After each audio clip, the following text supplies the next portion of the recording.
N02 N2 लिए, लाइपिंग Jong ने locally advanced, choker ने भी लोकली एडवांस्ड और स्टीवन बी चन ने भी स्टेज 3-4 रिसेक्टेबल।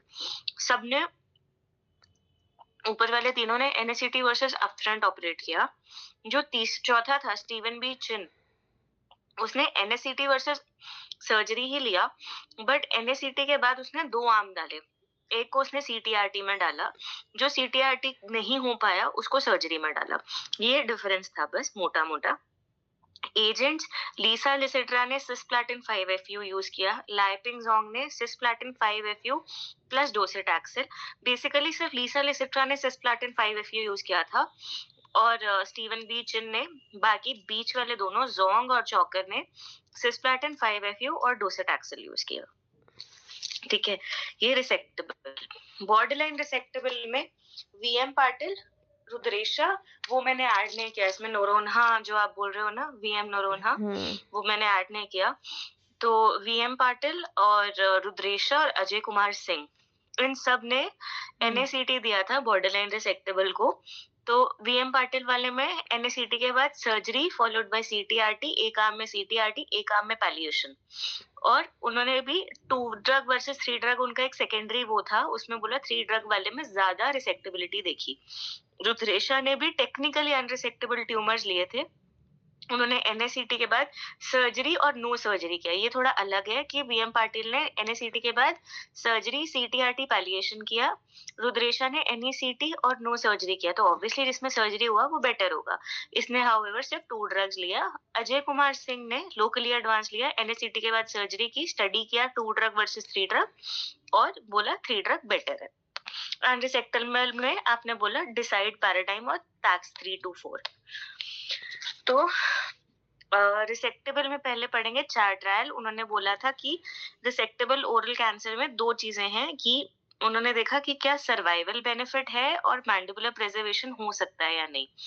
तो पहला आया लीसा लिसेट्रा, ये हमने पढ़ा था T2 to T4 N0 to N2 cancers थे। इन्होंने एक तरफ लिया NACT फॉलोड बाय सर्जरी, एक तरफ लिया सर्जरी। तो उन्होंने देखा 5 ईयर ओवरऑल सर्वाइवल दोनों में बिल्कुल सेम था।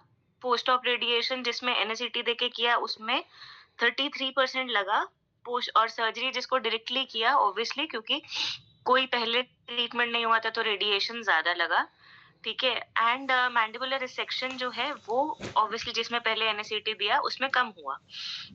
फिर उन्होंने एक चीज देखी कि after a median follow up of 11.5 years, इनका जो है पैच CR रेट हाउएवर आया था इसमें, जिसमें NACT फॉलोड बाय सर्जरी उन्होंने बोला था, लेकिन जिसमें पैच CR आया था सिर्फ उसी में एक ओवरऑल सर्वाइवल बेनिफिट मिला था। वो पूरा आर्म जिसको NACT दिया था उसको सर्वाइवल बेनिफिट नहीं था, सिर्फ जिसको पैथोलॉजिकल कंप्लीट रिस्पॉन्स आया उसको सर्वाइवल बेनिफिट था। ठीक है, फिर आया NACT के लिए लाइपिंग जोंग, इन्होंने भी वही किया था, इन्होंने भी NACT दिया था लेकिन इनके आर्म्स थोड़े अलग थे। ठीक है, इन्होंने NACT वर्सेस अपफ्रंट किया था लेकिन 3 ड्रग्स के साथ किया था और लीसा लिसिट्रा ने 2 ड्रग्स के साथ किया था।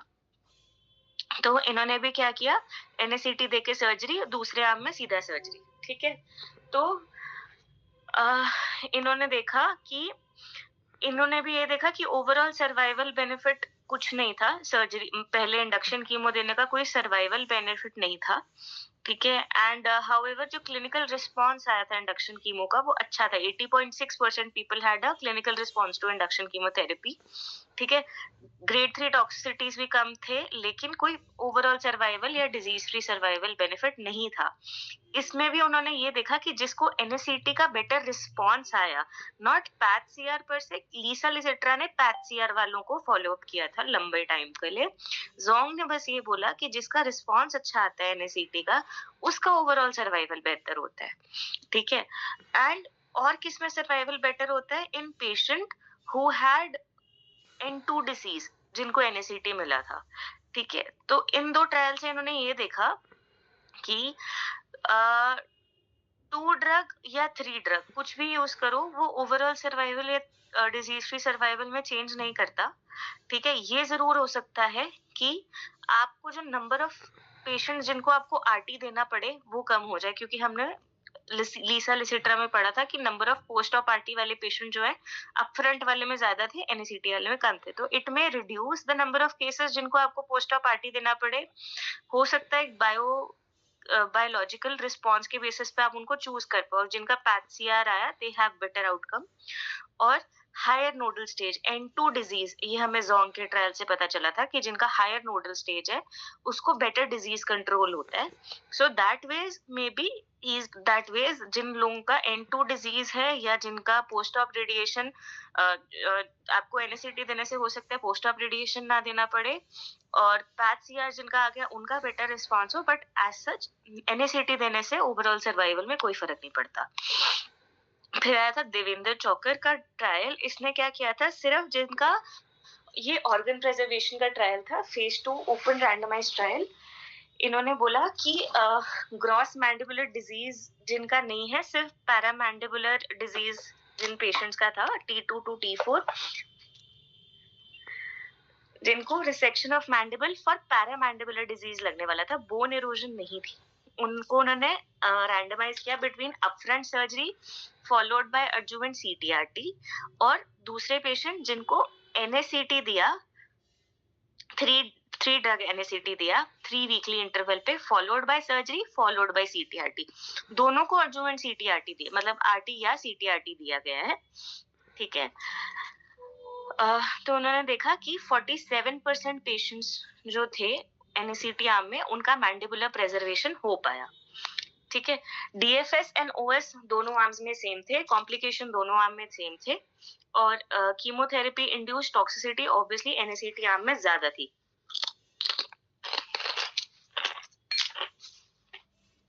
फिर इन्होंने देखा एक चौथा ट्रायल जो स्टीवन बी चिन का था। इसने भी इंडक्शन कीमोथेरेपी फॉलोड बाय, इसने थोड़ा अलग किया, इसने एनएसीटी दिया। एनएसीटी के बाद मतलब वो 2 आर्म्स जो होते हैं, direct surgery and NACT followed by surgery, वो नहीं की। इसने क्या किया, एनएसीटी फॉलोड बाय सीटीआरटी की भी एक आर्म रखी। ठीक है। एंड जो पेशेंट्स सीटीआरटी को रिस्पॉन्ड ना कर पाए उनको सर्जरी किया। ठीक है। सो ये इनके कोहॉर्ट थे कि पहला तो एक तो सर्जिकल कोहॉर्ट था जिसको सर्जरी करके उसके बाद डिपेंडिंग ऑन हिस्टोपैथ आपने एडजुवेंट दे दिया।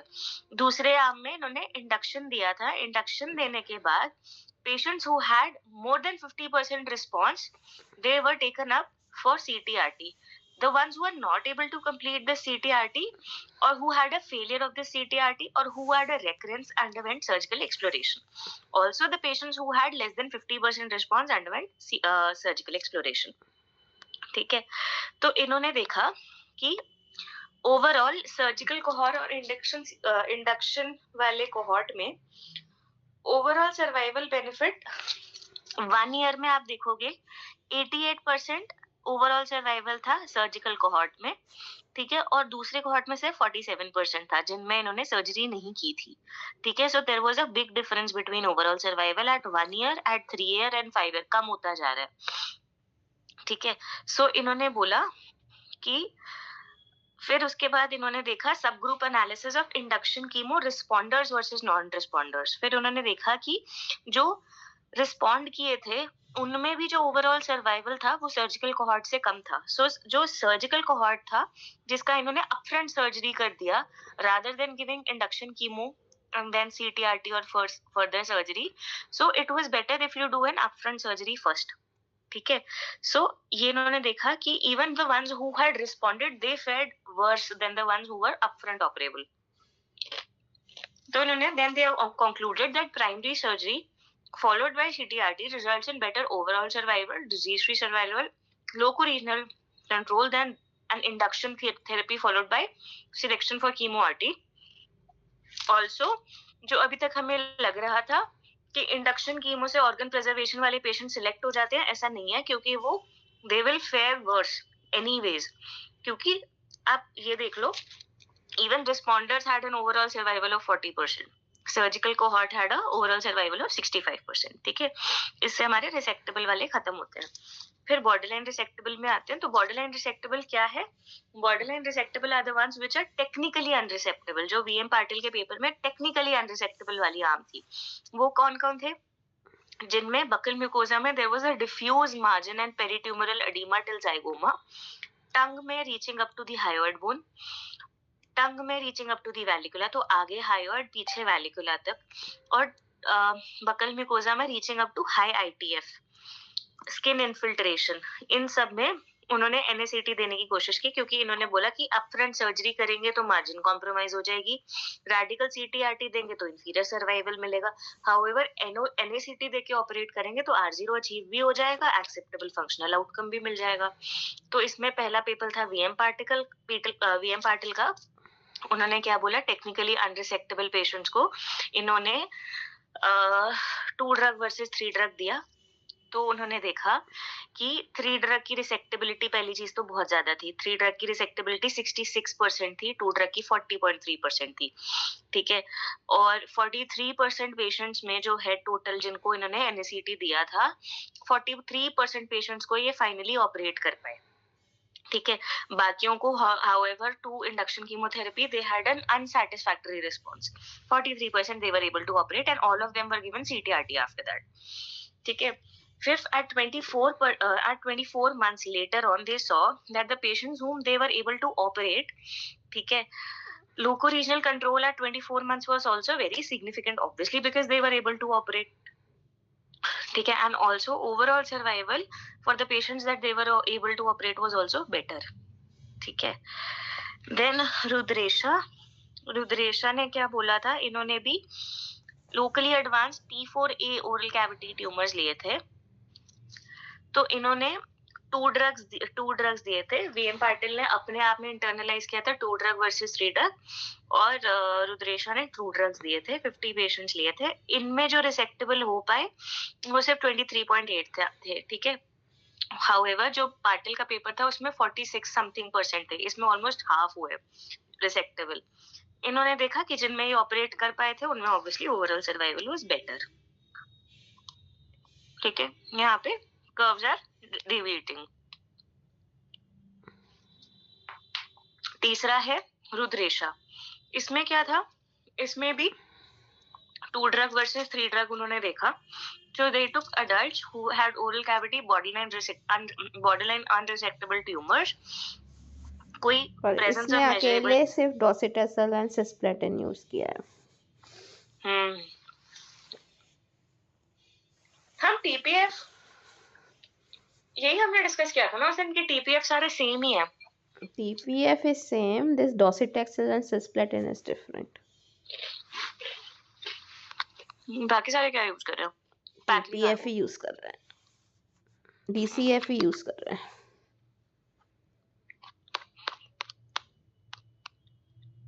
है तो ये भी वैसे टैक्सेन एंड सिस्प्लेटिन है ना।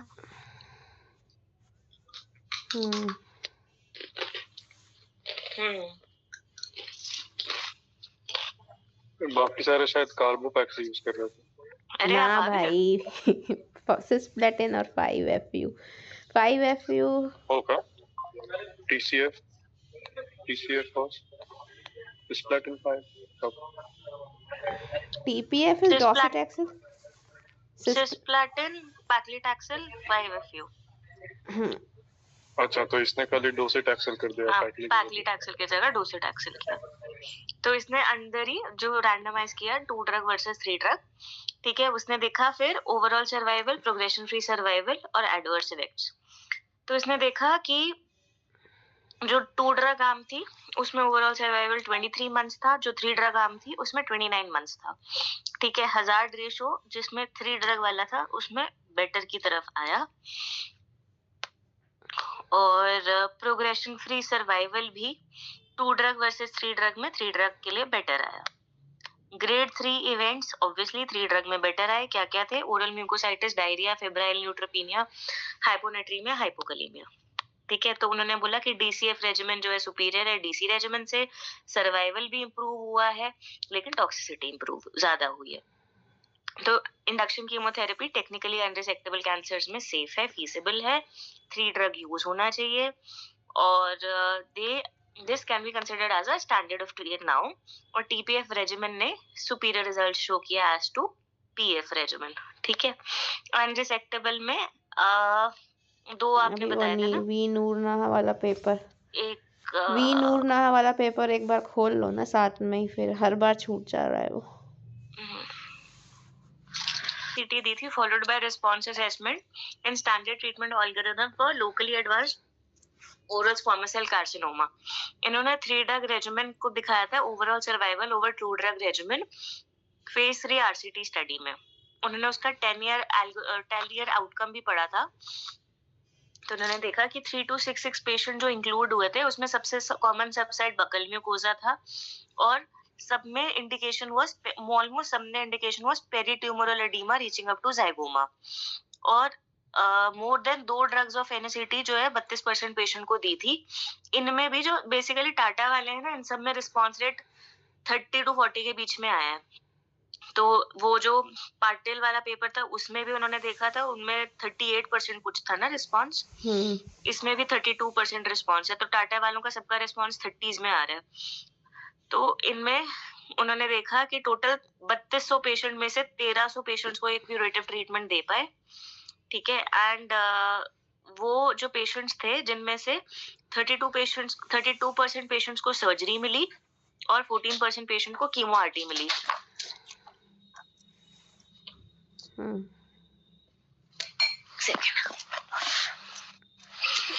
ठीक है। 1358 पेशेंट्स को क्यूरेटिव इंटेंट मिला था, हाँ ठीक है। उसमें से 900 पेशेंट्स को सर्जरी मिला था और 14 पेशेंट्स को कीमो आरटी मिला था। इन्होंने ये भी देखा that patients who underwent surgery versus patients who did not had a 2-year survival or 10-year survival is 21.8% versus 4.1%. तो सर्जरी जो हो पाती है NSAT के बाद उनका सर्वाइवल बेटर होता है, and patients who achieved a PCR had a better survival rather than the ones who did not have a PCR. तो जिनकी सर्जरी हो पाई वो बेटर थे, जिनका PCR आ पाया वो बेटर थे।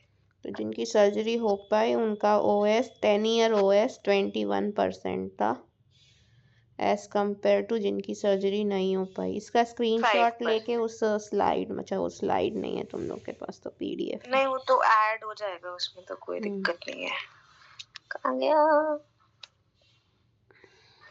तो बॉर्डरलाइन के कितने ट्रायल्स हो गए तुम्हारे पास? एक पाटिल हो गया, एक ये है ना, ये रिसेक्टेबल के हैं, लीसा लिसिट्रा, लाइपिंगजोम, चॉकर और स्टीवन बीचन, ये सब रिसेक्टेबल के हैं। बॉर्डरलाइन के कौन थे? VM पाटिल, ये रुद्रेशा, एक अजय कुमार सिंह और एक ये चौथा। पेन की थिकनेस बहुत बड़ी है एक्चुअली, सॉरी पतला है। देखिए कितना अच्छा है। सॉरी।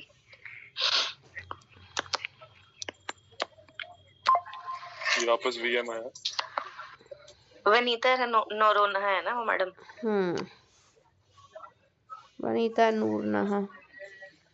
इन्होंने NACT फॉलोड बाय सर्जरी या CTRT दिया था, PCR देखा था। तो इन्होंने बोला 10 था ईयर कि OS सर्वाइवल बेनिफिट है सर्जिकल आर्म में 20% वर्सेस 4%, और दूसरा नीचे वाला तो मैं याद नहीं है। और जिसकी सर्जरी हो पाई उसकी बेटर है, जिसको PCR आ पाया उसको बेटर है। और 2 ड्रग्स वर्सेस 3 ड्रग्स का भी होगा आई थिंक। नहीं, वो उन्होंने बोला कि 2 से ज्यादा ड्रग वो दे पाए थे सिर्फ, आई थिंक 32.9% पेशेंट्स में वो 2 से ज्यादा ड्रग दे पाए थे। हाँ, तो उनका भी तो OS benefit significant. Patient who has received more than 2 drugs and those who have not received 2 drugs had a 10-year OS 21% versus 5%. तो 3 ड्रग्स वाले को 21% है, 2 ड्रग वाले को 5% है, सर्जरी वाले का 21, सबका 21 में ही आ रहा है। फिर PCR वालों का 45% आया है।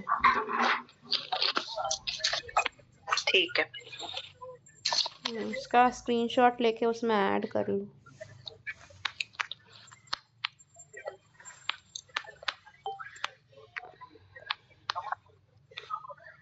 भैया वो अनरिसेक्टेबल वाले आपको पढ़ाने पड़ेंगे, वो मैंने नहीं पढ़े हैं।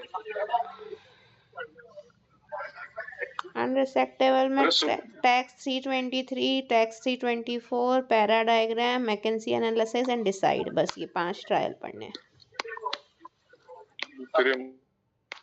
मुंह पे थे, तूने सब रिवाइज कर लिया क्या? ये स्लाइड मैंने बनाई है भाई। चलो सुबह क्या हुआ है? सर्विक्स? सर्विक्स हाँ, हुआ आज। चलो तो ये कौन सा है? ये उन सारे ये में से सब कोई है छोड़ क्या? दो, ये तुम सब छोड़ दो। ठीक है, ये ये है क्या? हाँ, ये कौन सा है? टैक्स 323 है ये। ठीक है, ये टैक्स 323 है। तो इन्होंने देखा था कि cisplatin 5-FU, docetaxel and unresectable head neck cancers. ठीक है, तो NACT इन्होंने दिया अनरिसेक्टेबल हेड नेक कैंसर्स में। तो उन्होंने पहली चीज तो कंपेयर की वही 2 ड्रग वर्सेस 3 ड्रग इंडक्शन को, दोनों को RT दी थी। ठीक है, फिर उन्होंने बोला कि जिसको 3 ड्रग दिया उसमें ड्रग्स ये यूज हुई।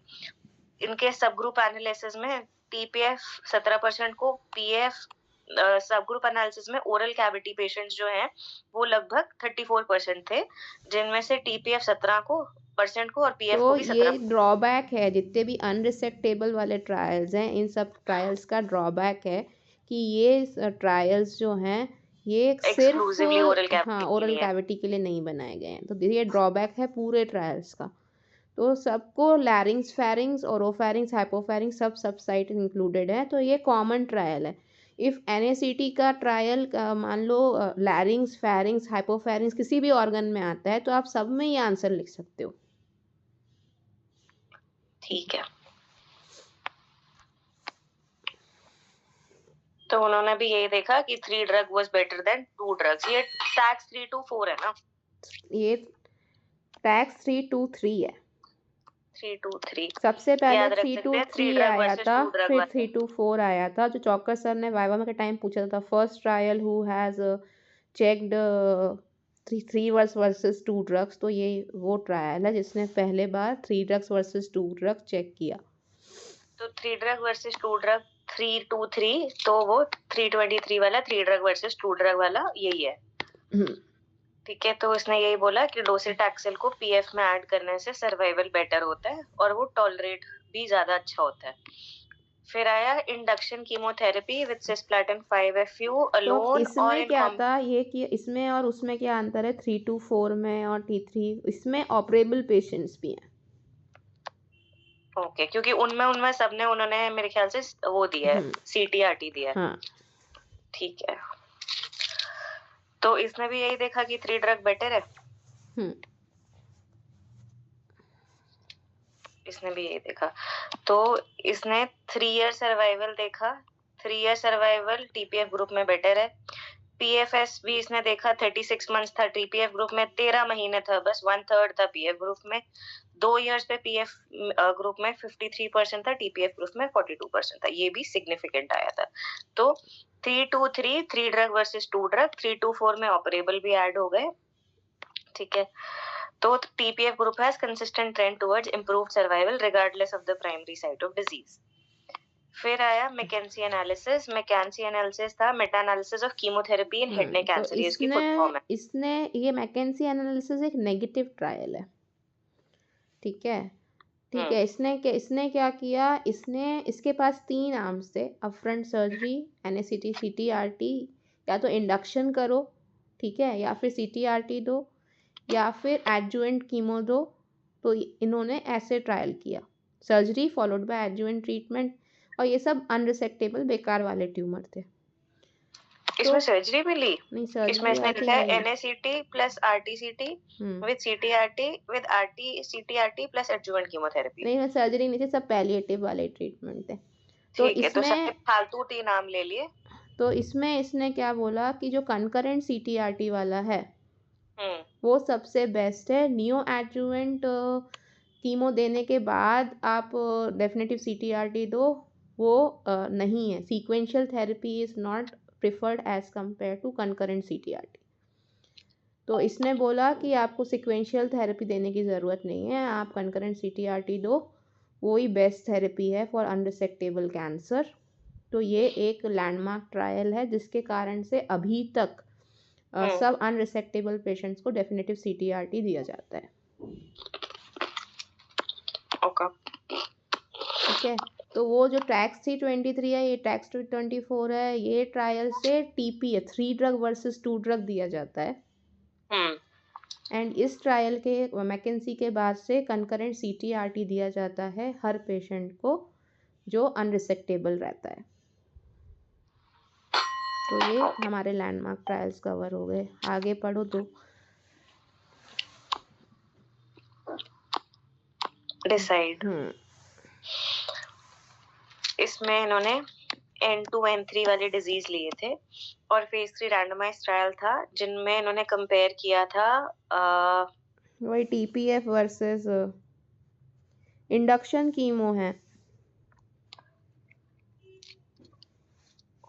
फिर से इंडक्शन कीमो, फिर से मतलब ये अनरिसेक्टेबल के ट्रायल्स चल रहे हैं, उसमें मैकेंसी एनालिसिस नेगेटिव ट्रायल है।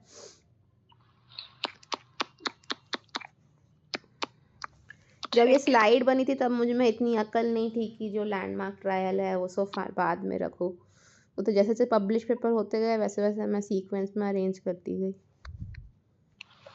ठीक है, तो इसमें क्या देखा था इन्होंने, 2 साइकिल दिए थे TPF followed by CTRT as, फिर उन्होंने N2 N3 डिजीज में CTRT दिया तो उसका ओवरऑल अच्छा इसमें भी 3 नाम थे, NACT followed by CTRT, CTRT alone.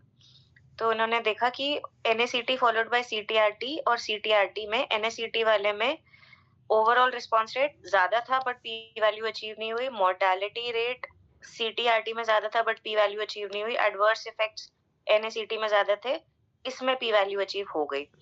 तो इंडक्शन कीमो देने से सिर्फ ये हुआ है, एडवर्स इफेक्ट बढ़े हैं। ये था डिसाइड।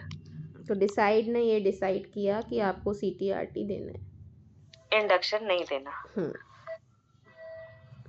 ठीक है, फिर एक पैराडाइम भी कह रहे थे ना, पैराडाइम भी है। निकल गया, आई थिंक ऊपर गया क्या? उसमें लिखा है ब्रैकेट में पैराडाइम। इतनी फास्ट तुम भगाती हो कि मैं नहीं, नीचे है डिसाइड के।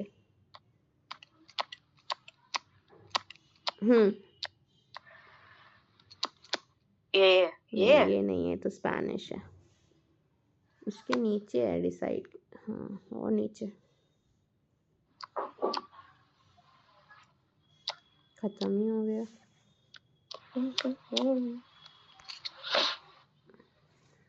सेम ही चीज की डिसाइड नहीं कर पाया, इसने यही किया, induction chemotherapy followed bye concurrent CTRT versus concurrent chemotherapy alone in locally advanced head neck cancers. तो डिसाइड और पैराडाइम दोनों ने एक ही चीज देखी है जो मैकेंजी ने भी देखी है। तो इसने भी सेम चीज करने की कोशिश की, 3 साइकिल NACT दिए, TPF followed bye concurrent CTRT, cisplatin based concurrent chemo radiotherapy alone. ठीक है, तो NACT में 3 ड्रग थे, CTRT में सिर्फ सिस्प्लैटिन दिया था।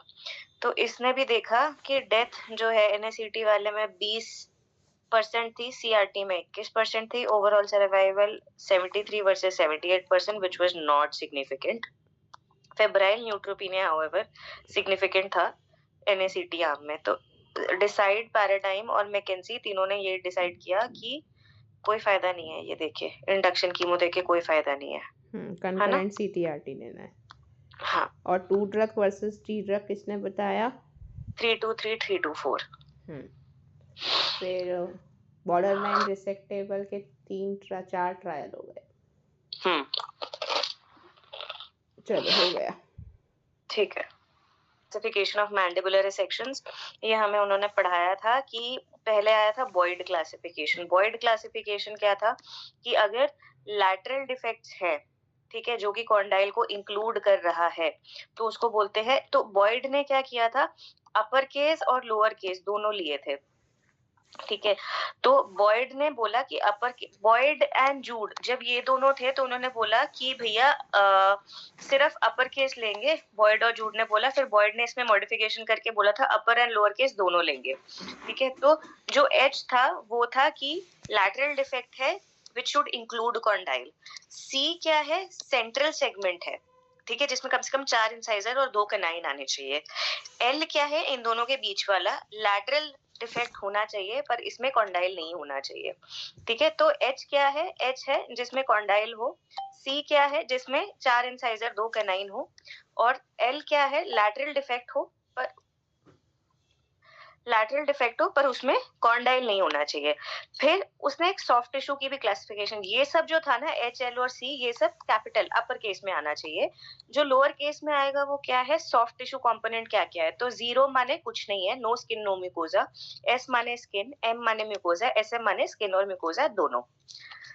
ठीक है, फिर ये क्लासिफिकेशन थी कि कॉन्डाइल इंक्लूड हुआ तो H है, नहीं इंक्लूड हुआ तो L है। C माने सेंट्रल इंसाइजर 4 इंसाइज 2 कैनाइन, और HC माने कॉन्डाइल भी है बॉडी भी है, LC माने सेंट्रल भी है लैटरल भी है बट कॉन्डाइल नहीं है, H माने जिसका कॉन्डाइल। नहीं, ये सिर्फ समझने को है, लिखना ऊपर वाला ही है। ये तो क्या सारे परम्यूटेशन कॉम्बिनेशन मिला के तुम क्या क्या कर सकते हो ऐसे। ठीक है, एग्जाम में आए तो लिखना ऊपर वाला ही, क्योंकि उसके हिसाब से ये सब पॉसिबिलिटीज आती है। That is what they said. हाँ, तो टोटल 8 पॉसिबिलिटी होती है याद करने को। H से हाई, जो ऊपर है कॉन्डाइल ऊपर है तो वो H से हाई, L से लो। तो जूड एंड बॉयड ने पहले बोला कि सिर्फ अपर लेटर वाला यूज करेंगे HCl वाला, बॉयड ने उसके बाद बोला कि नहीं भैया सॉफ्ट टिश्यू भी किया है, H से कॉन्डाइल और L से लैटरल, वो भी कर सकते हैं। नहीं, हाई और लो इसलिए अच्छा है क्योंकि जैसे वो राकेश ने भी कहा था ना कि H माने हेमी नहीं है, H is for high condyle, L is for anything that is below the condyle and C is for central. तो H जब भी ये 3 आएगा मान तो के आप कॉन्डाइल इंक्लूड होगा और L होगा तो कॉन्डाइल इंक्लूड नहीं होगा। अब वो नहीं H होगा, छोटा मतलब कॉन्डाइल सेगमेंट के भी हो सकता है, बड़ा सेगमेंट भी हो सकता है, हाँ और सेंट्रल आर्च इन्वॉल्व होगा तो C। हाँ, बहुत ही बढ़िया। तो ये एक क्लासिफिकेशन टाइप थी, वो थी बॉयड वाली। दूसरी है अर्किन क्लासिफिकेशन। अर्किन क्लासिफिकेशन क्या इंक्लूड करता है कि भैया कौन कौन सा मसल ग्रुप जो है क्या क्या कहाँ अटैच होता है, उसके बेसिस पे उन्होंने क्लासिफिकेशन की। तो इन्होंने क्या बोला, बीच से शुरू करो। अगर आधा सिम्फाइसिस गया तो SH, दोनों सिम्फाइसिस गया तो टोटल सिम्फाइसिस S, बॉडी गई तो B, रैमस गया तो R, C गया तो कॉन्डाइल। ठीक है, तो ये अर्किन क्लासिफिकेशन था। It was functional consideration caused by detachment of different muscle group, कि भैया हर जगह पे अलग मसल ग्रुप लग रहा है तो जो निकालोगे उससे वो मसल ग्रुप जाएगा। ठीक है, तो 2 पढ़े बॉयड, दूसरा पढ़ा अर्किन। तीसरा जो हम काम का यूज करते हैं वो है ये लैनी। ठीक है, इसने बोला कि भाई 4 तरह की होती है, एक मार्जिनल, एक सेगमेंटल, एक सब टोटल और एक टोटल। ठीक है, मार्जिनल उसने क्या बोला कि मार्जिनल वो है जिसमें हम कॉन्टिन्यूटी बनाए रखते हैं। ठीक है, so when there is a continuity defect it is marginal resection, when there is a discontinuity defect it is a segmental resection. ठीक है, now segmental can also be anterior body, it can be lateral to midline. ठीक है, so if it is in the middle, so when it is anterior body it is one kind of segmental, when it is lateral to midline it can be one kind of segmental. Now this lateral to midline can also be only of body or with ramus. ठीक है, so he divided segmental into these types, anterior body and lateral to midline wala, subtotal and total. He also divided it on the basis of the cause. It can be acquired, congenital or developmental. ठीक है, तो congenital में तो वही जब formation नहीं हुआ, formation हुआ तो ऑसिफिकेशन नहीं हुआ। डेवलपमेंटल में क्या है कि कुछ ना कुछ पोस्टनेटल इंसल्ट की वजह से प्रॉब्लम हो गई।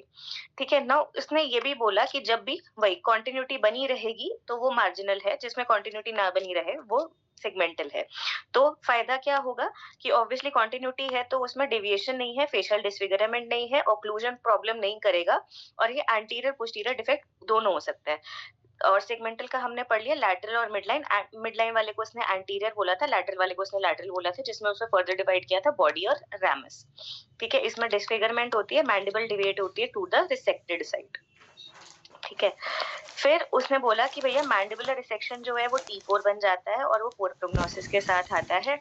मैंडिबुलर इन्वेजन 2 टाइप का हो सकता है। ठीक है, एक होता है इन्वेजिव ट्यूमर। ये क्या है, ट्यूमर जो है बहुत ही ज्यादा फिंगर और आइलैंड्स की तरह जाएगा, ट्यूमर इन्वेड कर जाएगा बोन में।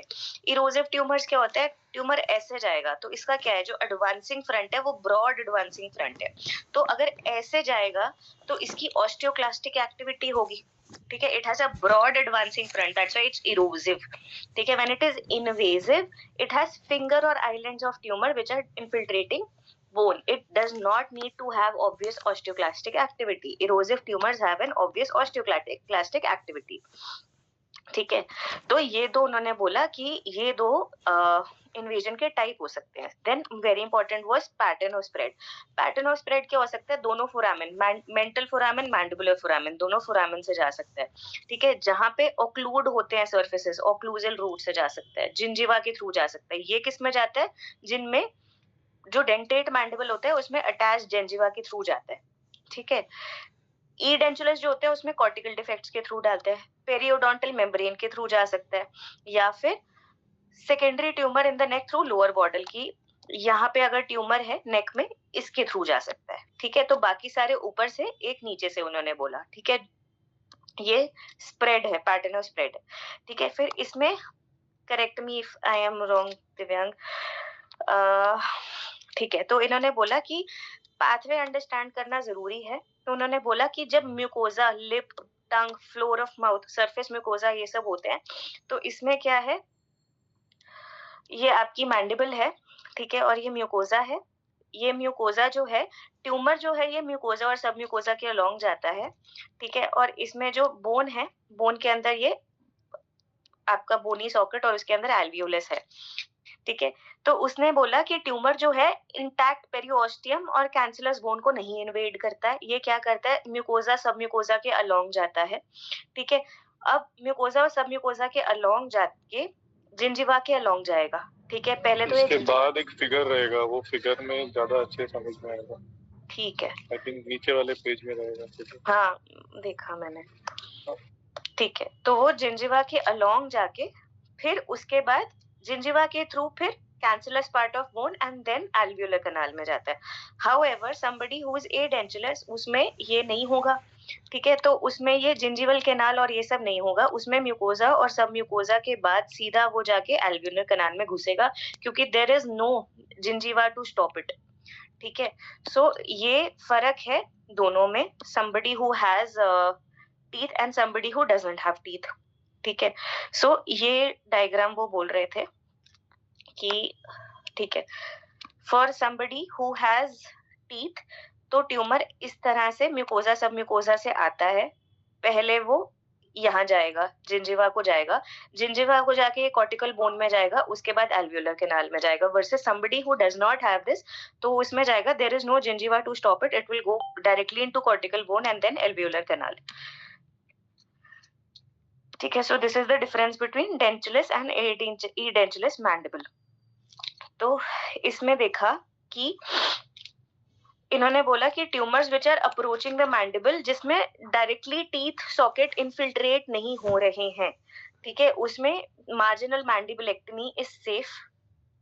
ठीक है, और ईडेंचुलस मैंडिबल में मार्जिनल की प्रॉब्लम क्यों रहती है? क्योंकि पाइप स्टेम मैंडिबल हो जाता है एल्डरली पेशेंट्स में. तो उन्होंने ऐसा बोला, जो आपकी कॉर्टिकल बोन है वो अंदर मेडुलरी कैनाल से वो सो उन दोनों का जो वो है थिकनेस है वो कम हो जाता है as the age increases.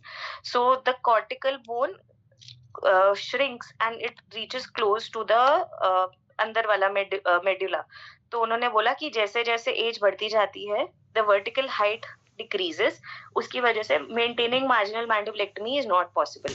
Similarly, जिसमें पहले रेडियोथेरेपी लगी है, तो उसमें भी यही चीज हो सकती है. तो because of that, going for a marginal mandibulectomy is we should be cautious about that.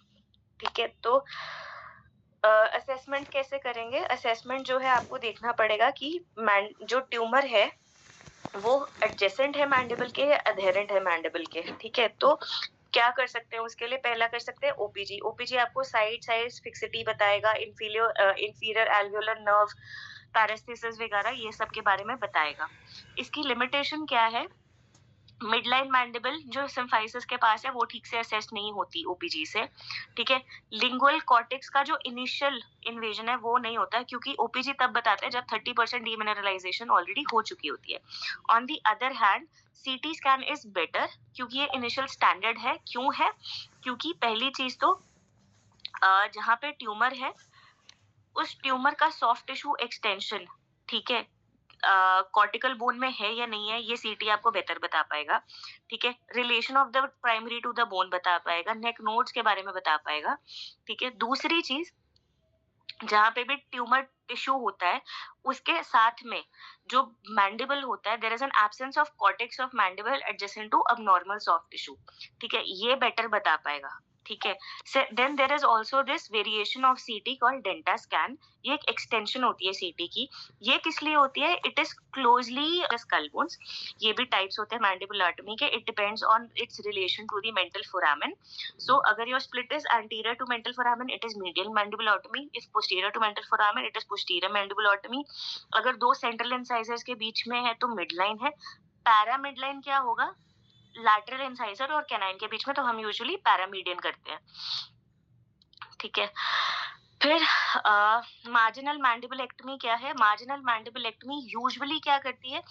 आप रिसेक्शन करते हो एल्वियोलर प्रोसेस का या कॉर्टिकल प्लेट का, ठीक है, mostly on the lingual side, ठीक है। या तो आप एल्वियोल, जैसे अगर ये मैंडिबल है और ये आपका साथ में एल्वियोलर प्रोसेस जा रहा है, तो आप कॉर्टिकल प्लेट लेके आते हो या ऑल्वियोलर प्रोसेस लेके आते हो या दोनों लेके आते हो, लेकिन उसके बियॉन्ड नहीं जाते हो, ठीक है। ये है मार्जिनल मैंडिबुलेक्टमी, ठीक है। और उसके बाद हमें प्री रिक्विजिट चाहिए होता है that at least 1 centimetre should be left, क्योंकि जिसमें 1 सेंटीमीटर आपने नहीं छोड़ा है तो उसमें आप मार्जिनल मैंडिबुलेक्टमी नहीं कर सकते। तो इंडिकेशन किस में हो सकता है? इंडिकेशन वो है कि जैसे जो ट्यूमर्स मैंडिबल के क्लोज आ रहे हैं, ठीक है।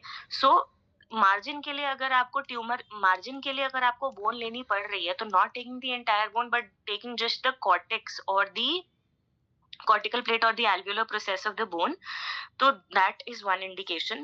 Tumors which are abutting the mandible, ठीक है, and tumors which are having minimum periosteal invasion of the mandible without involvement of the cortical bone, तो सिर्फ alveolar process आप निकाल रहे हैं, ठीक है, और cortex involve नहीं होना चाहिए, ये indications है।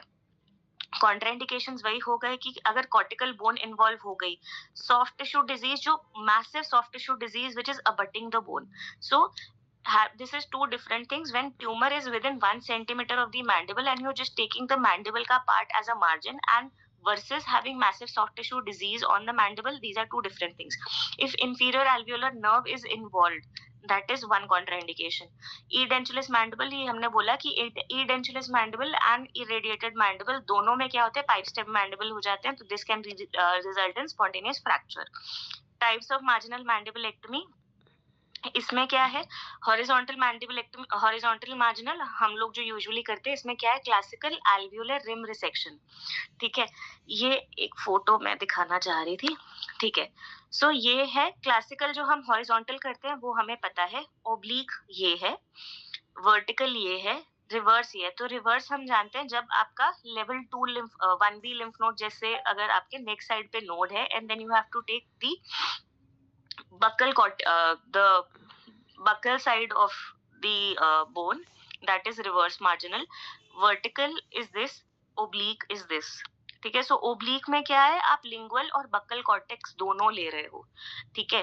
सो लिंगुअल एंड बक्कल कॉर्टेक्स दोनों का पार्ट ले रहे हो, बट 1 सेंटीमीटर छोड़ रहे हो। वर्टिकल क्या है कि आप सिर्फ लिंगुअल कॉर्टेक्स ले रहे हो, ठीक है।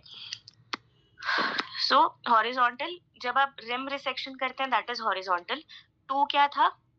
लिंगुअल सैजिटली ले रहे हैं हम, लिंगुअल प्लेट या बकल प्लेट ले रहे हैं। ओब्लिक एल्वियोलर लिम्फ भी ले रहे हैं, लिंगुलर प्लेट भी ले रहे हैं। रिवर्स क्या है? लिम्फ नोड में लेते हैं हम लोग, ठीक है। सो इसमें यूजुअली लिंगुलर प्लेट और एल्वियोलर प्रोसेस दोनों लेते हैं।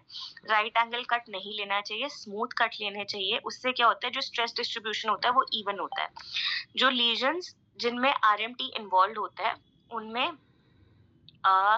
एंटीरियर एल्वियोलर प्रोसेस, रैमस, साथ में कोरोनॉइड प्रोसेस एक्साइज करना चाहिए, ठीक है, बिकॉज आई थिंक इससे आपका ट्रिसमस में भी रिलीफ होता है, ठीक है। ठीक है, सेगमेंटल मैंडिबुलेक्टमी ये हमने पढ़ा था। एंटीरियर मैंडिबुलेक्टमी वो है जिसमें आर्च निकालते हैं, लैटरल मैंडिबुलेक्टमी वो है जिसमें आर्च छोड़ते हैं। पोस्टीरियर मैंडिबुलेक्टमी जिसमें हम ascending ramus, coronoid process, condyle तीनों निकालते हैं। हेमी मैंडिबुलेक्टमी आई थिंक मिडलाइन से एक साइड पूरा, एक्सटेंडेड हेमी मैंडिबुलेक्टमी और आर्च प्रिजर्विंग हेमी मैंडिबुलेक्टमी, ये टाइप्स हैं 6 सेगमेंटल मैंडिबुलेक्टमी के।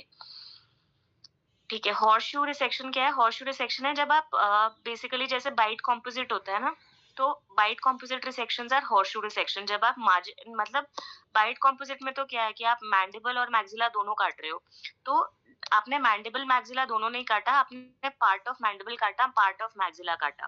पार्ट ऑफ मैक्सिला में अपर एल्वियोलेक्टमी की, नीचे वाले में मार्जिनल मैंडिबुलेक्टमी की, तो ये हॉर्सशू रिसेक्शन है। ठीक है, ठीक है, ओके। तो इसमें रिकंस्ट्रक्शन, सॉरी हाँ, रिकंस्ट्रक्शन इसमें इम्पोर्टेंट है। तो रिकंस्ट्रक्शन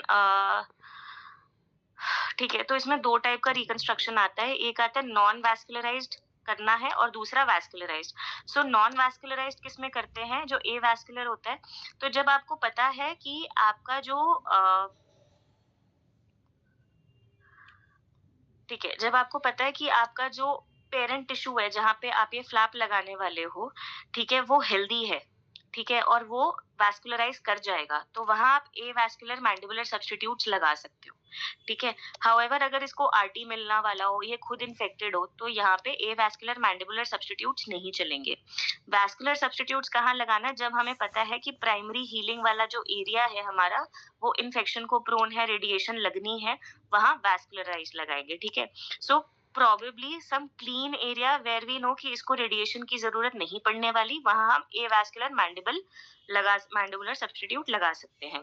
सो और क्या है इसमें डिटेल्स में कि when we know that defects are less than 5 centimetre in length और सराउंडिंग सॉफ्ट टिश्यू जो है हेल्दी है, ठीक है, और उसको पोस्ट ऑप पार्टी भी नहीं लगने वाली है, तो आप ए वैस्कुलर टाइप्स लगा सकते हो उसमें। तो उसमें क्या क्या आते हैं? उसमें आते हैं या तो ऑटोलॉगस या एलोजेनिक। ठीक है, ऑटोलॉगस क्या क्या हो सकते हैं? Anterior and posterior iliac crest. Allogenic क्या हो सकते हैं? वो हम यूजली अपनी बॉडी से नहीं कहीं और से लेते हैं, दे आर रेयरली यूज्ड। ठीक है, कुछ और भी यूज कर सकते हैं जैसे कॉस्टोकॉन्ड्रियल रिब ग्राफ्ट्स। ठीक है, इनको हम किस में यूज करते हैं? टीएम जॉइंट में यूज करते हैं। ठीक है, सो ए वैस्कुलर में 3 है, एक आइलेट क्रेस्ट, एक एलोजेनिक ग्राफ्ट, एक कॉस्टोकॉन्ड्रियल रिब ग्राफ्ट। ठीक है, फिर वैस्कुलराइज्ड वाले में हमारे पास 3 आते हैं। एक है फिबुला, तो इसमें हम बोन के साथ मसल भी ले रहे हैं। एक है फिबुला ऑस्टियोक्यूटेनियस फ्लैप, एक है कॉम्पोजिट स्कैपुलर फ्लैप और तीसरा है आइलियाक क्रेस्ट ऑस्टियोक्यूटेनियस फ्लैप। तो फिबुला ऑस्टियोक्यूटेनियस फ्लैप, फिबुला सप्लाई होता है पेरोनियल आर्टरी से।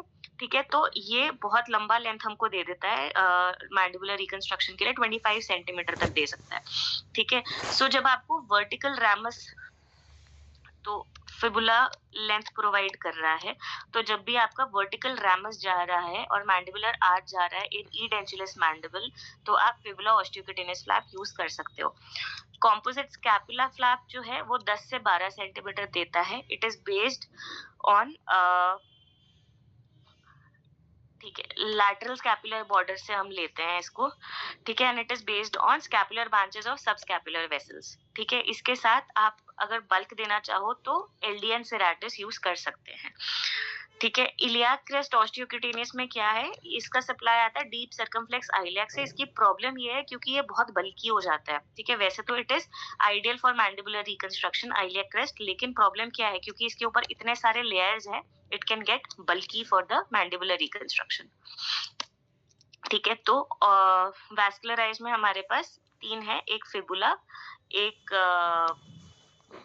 Scapula and iliac crest.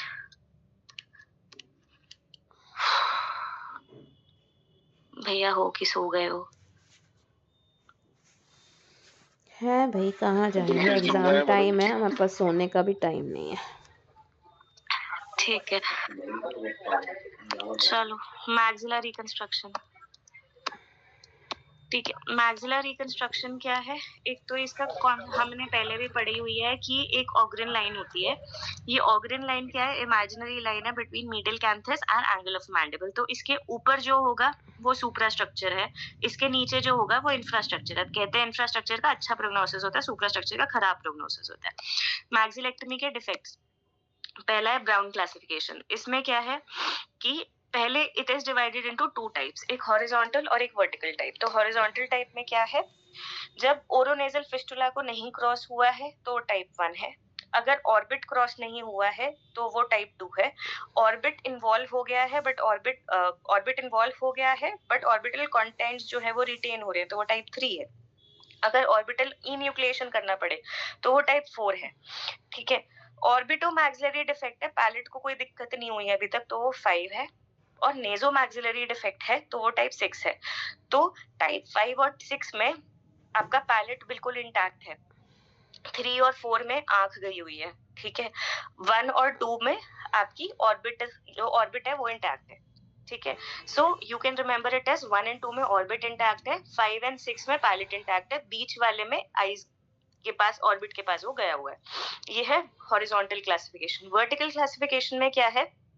Vertical classification में जब एक छोटी पैलेटल डिफॉर्मिटी है दैट इज टाइप ए। जब ये वर्टिकल नहीं है भाई, वर्टिकल ये हॉरिजॉन्टल है, वो ऊपर वाला वर्टिकल था।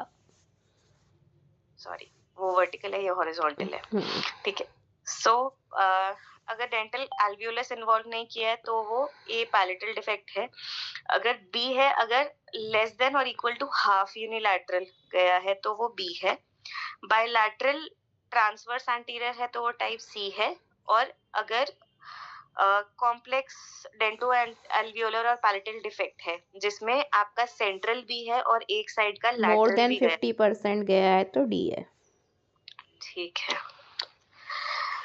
ओके, ये था एक टाइप का क्लासिफिकेशन ब्राउन। अब आता है कोडेरो। कोडेरो क्लासिफिकेशन के लिए हमारा क्वेश्चन यही आया था कि हमको रिकंस्ट्रक्शन करना था अकॉर्डिंग टू अ क्लासिफिकेशन। तो वो कोडेरो आई थिंक बेटर है क्योंकि उसका हाँ। नीचे डब्बा दिया हुआ है।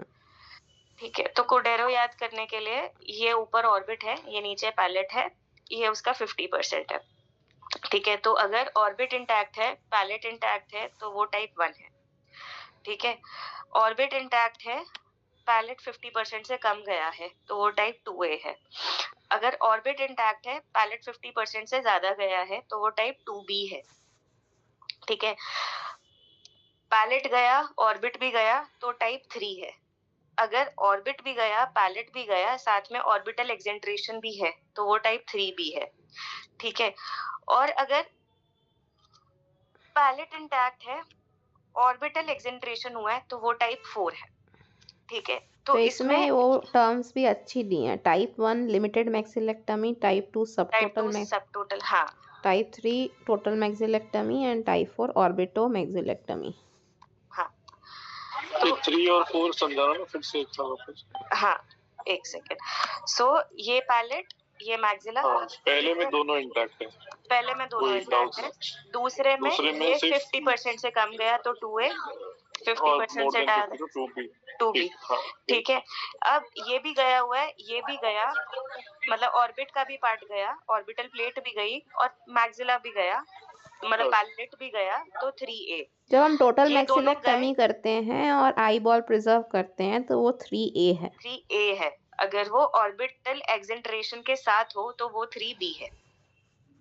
ठीक है, और अगर 4 है, पैलेट इंटैक्ट है, ऑर्बिटल एक्सेंट्रेशन कर दिया। अच्छा, ओनली। हाँ, ठीक है, तो इसका रिकॉन याद करने को इजी है कि सॉरी, उसका रिकॉन उसमें नेक्स्ट स्लाइड में तो है, नीचे दिया हुआ, पर मैंने एक बार याद करने को एक इजी तरीका निकाला ऐसा ही कि अगर देखो, अगर दोनों इंटैक्ट है तो आपको लाइक बाय लाइक के हिसाब से बोन की जरूरत नहीं है। ठीक है, आपको ये सॉफ्ट टिश्यू डालो, हो जाएगा, ALT डाल दो, राफा डाल दो, बढ़िया हो जाएगा। ठीक है, अगर 50% से कम डिफेक्ट है, ठीक है, तब आगे पीछे को बोन है। ठीक है, अब भी अगर सॉफ्ट टिश्यू डाल दो तो हो जाएगा। बोन है तो बहुत बढ़िया, नहीं तो 2A में अगर सॉफ्ट टिश्यू डाल दोगे, क्योंकि आगे पीछे को बोन है, चल जाएगा। 2B में बिकॉज मोर देन 50% निकाला, नाउ यू नीड बोन। ठीक है, तो लेस देन 50% में क्या था, लेस देन 50% जब आप लगा रहे थे तो आप सॉफ्ट टिश्यू के साथ और क्या लगा सकते हो यहाँ पे, ऑब्चुरेटर। ठीक है, तो इसमें आप ऑब्चुरेटर लगा सकते थे, लेकिन when more than 50% is gone, you need something bony.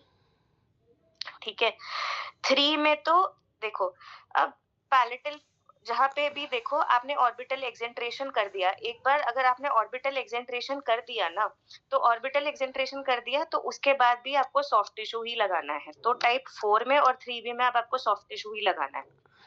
ठीक है, 3A में you need soft tissue as well as bone, because you need something to support the eyeball in form of soft tissue and you need something to give it a bony structure. ठीक है, तो 1 में क्योंकि bone बिल्कुल intact थी तो आपको soft tissue लगाना है। 2A में बोन थोड़ी गई है तो आप ऑब्चुरेटर लगाओगे तो चलेगा। 3 में मोर देन 50% गया है तो बोन लगाना पड़ेगा। 3A में भी बोन लगानी पड़ेगी। जहां पे भी ऑर्बिटल एक्सेंट्रेशन हो रहा है वहां पे बोन लगा के कुछ नहीं हम कर लेंगे, तो उसमें भी सिर्फ सॉफ्ट टिश्यू लगाएंगे तो हो जाएगा। यही 2B के अंदर क्या बोले, 2B के अंदर 2B के अंदर क्योंकि मेजर बोन गई है तो बोन फॉर बोन लगाना पड़ेगा। Bone for bone. ठीक है, यही है कि 1 है, 1 में क्या था, दोनों इंटैक्ट है, सिर्फ सॉफ्ट टिश्यू लगाओगे तो चलेगा। राफा लगाओ, ALT लगाओ, टाइप 1 लिमिटेड मैक्सिलेक्टमी हो गया। मतलब 1 आपने टेक्निकली ये किया ना, इंफ्रास्ट्रक्चर किया, मतलब एक वो बोन हाँ। का एक प्लेट रखा आपने बेसिकली। ओके, ठीक है, टाइप 2A में पार्ट ऑफ बोन निकाला था, पूरी बोन नहीं निकाली, आगे पीछे को बोन है। ठीक है, तो इधर क्या करोगे, इधर थोड़ा सा ऑब्चुरेटर लगा सकते हो या फिर सॉफ्ट टिश्यू लगाओगे तो काम चल जाएगा। ठीक है, तो ऑब्चुरेटर या रेडियल फोरआर्म लगाओगे तो चल जाएगा। मोर देन 50% निकाल दिया तो बोन फॉर बोन लगानी पड़ेगी। ठीक है, तो इसमें क्या लगाओगे, इसमें फिबुला, फिबुला के साथ ऑब्चुरेटर लगाओगे।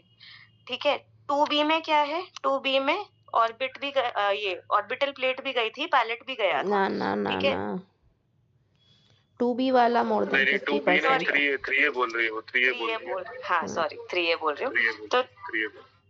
3A में आपने ये भी निकाला था, ऊपर वाला भी निकाला, नीचे वाला भी निकाला, लेकिन ऑर्बिट तो इंटैक्ट है अभी, मतलब आईबॉल तो इंटैक्ट है, आईबॉल ऊपर इंटैक्ट है, तो यहाँ भरने को सॉफ्ट टिश्यू चाहिए और बोन भी चाहिए, तो bone graft plus rectus abdominis muscle लगा सकते हैं, क्योंकि अभी हमारी आईबॉल इंटैक्ट है। देखो मैंने ना इसको ऐसे, ये MS के CC वाले ना MD एंडरसन वालों को पसंद नहीं करते हैं।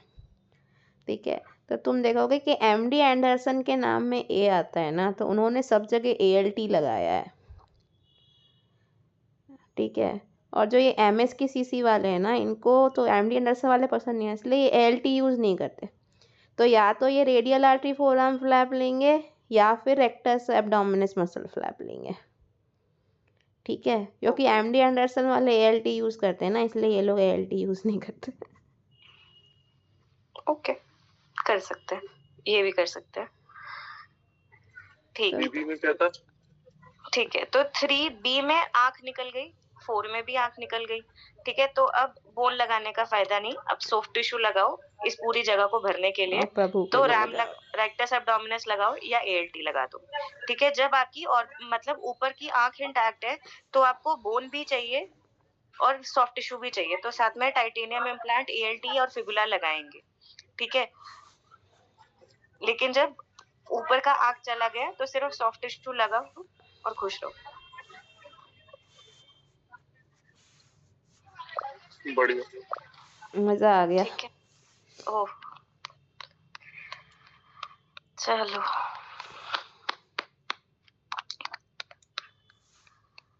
किधर गया हम, चलो ठीक है, अब रिकॉन के ऑप्शंस। ठीक है, तो ये 2 क्लासिफिकेशन हमने पढ़ा, एक और क्लासिफिकेशन जो हम पढ़ते हैं वो है ये मिडिल मैक्सिलेक्टमी, इंफ्रास्ट्रक्चर मैक्सिलेक्टमी, सुपरास्ट्रक्चर। तो जब ऑर्बिटल प्लेट नहीं खाई होती तो इंफ्रास्ट्रक्चर, ऑर्बिटल प्लेट खा लेते हैं तो सुपरास्ट्रक्चर। ठीक है, अगर हमने सिर्फ ना पैलेट खाया होता है, ना इंफ्रास्ट्रक्चर, ना पैलेट खाई होती है, ना ऑर्बिटल खाया होता है, तो वो मिडिल मैक्सिलेक्टमी। अरे यार सॉरी, सब टोटल क्या है, सब टोटल है कि हम लोग पैलेट भी गया, ऑर्बिटल प्लेट भी गया, बट हम लोग जाइगोमा तक नहीं गए हैं। जब हम जाइगोमा तक पीछे चले जाते हैं तो वो टोटल है। ठीक है, ये इसमें लिखा है मीडियल पार्शियल सब total, total with preservation of orbit जब निकल जाता है तो एक्सेंट्रेशन और सुपरास्ट्रक्चर मैक्सिलेक्टमी। अप्रोच यही तो क्या है? समझाया अभी, यही समझाया ना। हाँ वही समझाया, कॉर्डिल का वही था ना बेसिकली। हाँ वही था वो, उसमें बस उसको type 8, type 1, type 2, type 3, type 4 बोला था।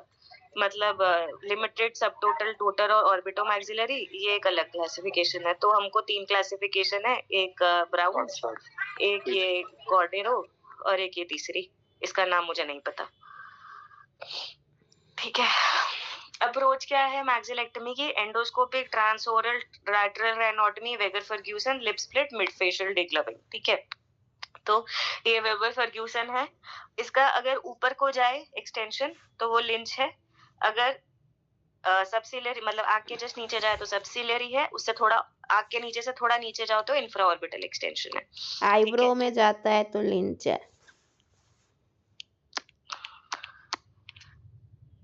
हाँ, आईब्रो में जाता है तो लिंच है। ठीक है, रिकंस्ट्रक्शन आर्मिमेरियम। तो 4 तो हम ना शक्ल के अंदर अंदर ही बोलेंगे। ठीक है, कि अगर आपने मैक्सिला के कुछ पार्ट निकाला है तो मैक्सिला को फेस के अंदर अंदर ही कैसे कवर कर सकते हैं? पहला तो लगाएंगे ऑब्चुरेटर, दूसरा पैलेटल रोटेशन, तीसरा फेशियल आर्टरी, दूसरा टेम्पोरालिस। उसके अलावा 4 बाहर से लेके आएंगे। ठीक है, अभी पहले 2 बताएंगे सिर्फ सॉफ्ट टिश्यू, राफा और एंटेरोलैटरल थाई। तो राफा में पार्ट ऑफ बोन भी कभी कभी ले सकते हैं। बोन के साथ क्या लेंगे जो हमने अभी पढ़ा? फिबुला, स्कैपुला, रेक्टस और डीप सर्कमफ्लेक्स आइलियाक। ठीक है, तो पैलेटल रोटेशन क्या है? Palatal rotation contralateral greater palatine artery के ऊपर बेस्ड होता है। म्यूकोपेरियोस्टल फ्लैप होता है और इसका जो भरने वाली चीज होती है उसको बकल पैड ऑफ फैट लेते हैं। तो बकल पैड ऑफ फैट में उसको भरते हैं, उसके ऊपर कॉन्ट्रालैटरल पैलेटाइन रोटेशन कर देते हैं। ठीक है, दूसरा है फेशियल आर्टरी मायोक्यूटेनियस फ्लैप्स। तो इसमें क्या है? आपका जो आपका अपर्चर जो आपकी ओरल ओपनिंग है उससे 1 सेंटीमीटर दूर तक आपको पहला फ्लैप उठाना है और उसको घुमा के लगा देना है। That is facial artery myomucosal flap. ठीक है, it is based on buccal branch of facial artery.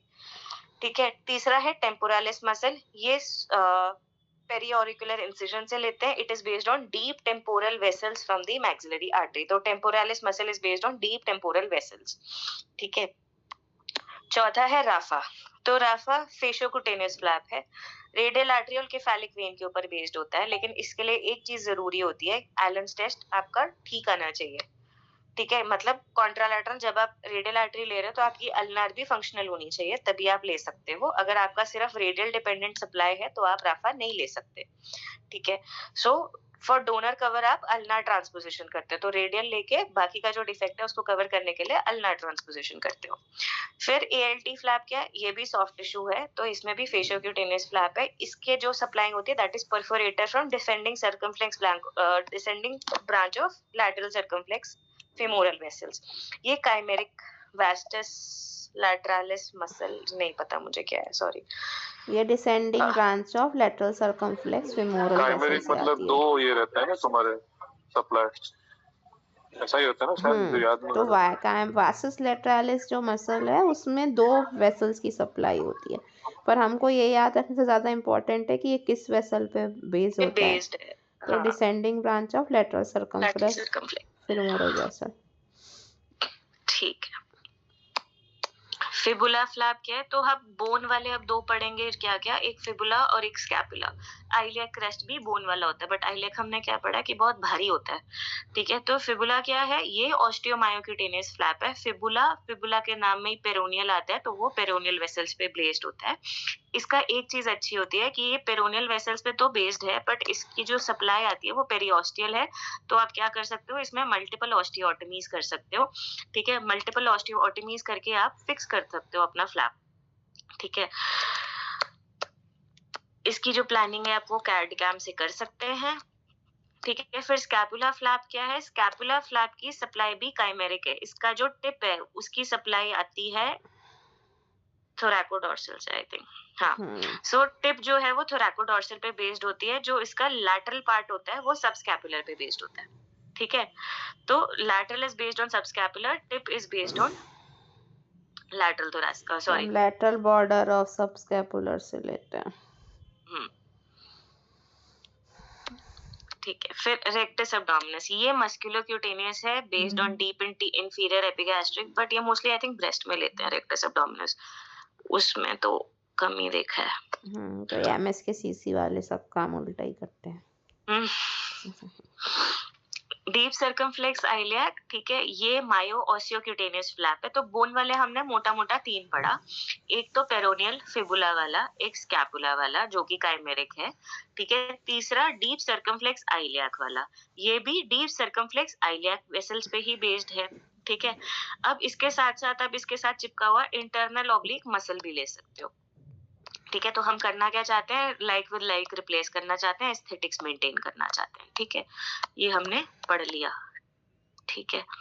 Eye ball के नीचे मैश भी लगा सकते हो, टाइटेनियम प्लेट्स भी लगा सकते हो, और कुछ लोग पाल्मोनिस लॉन्गस का टेंडन या फिर एएलटी का जो ऊपर का फेशिया होता है, टेंसा फेशिया लाटा, वो सब भी आई बॉल के फ्लोर को रिप्लेस करने के लिए लगाते हैं. ओके, ठीक है. ओके, सो टीएलएम टॉर्स, ठीक है. टीएलएम टॉर्स में क्या है, इसमें बेसिकली अगर आपको लिखने को आएगा तो टीएलएम, ये तो सहाना ने पढ़ाया था ना, ये तो डॉक्टर राकेश वाला पेपर लग रहा है. भैया तुमने मुझे जो जो पढ़ाया मैंने सब रख लिया. मैंने नहीं, सहाना ने. अच्छा ठीक है, ये तो पढ़ा पहले.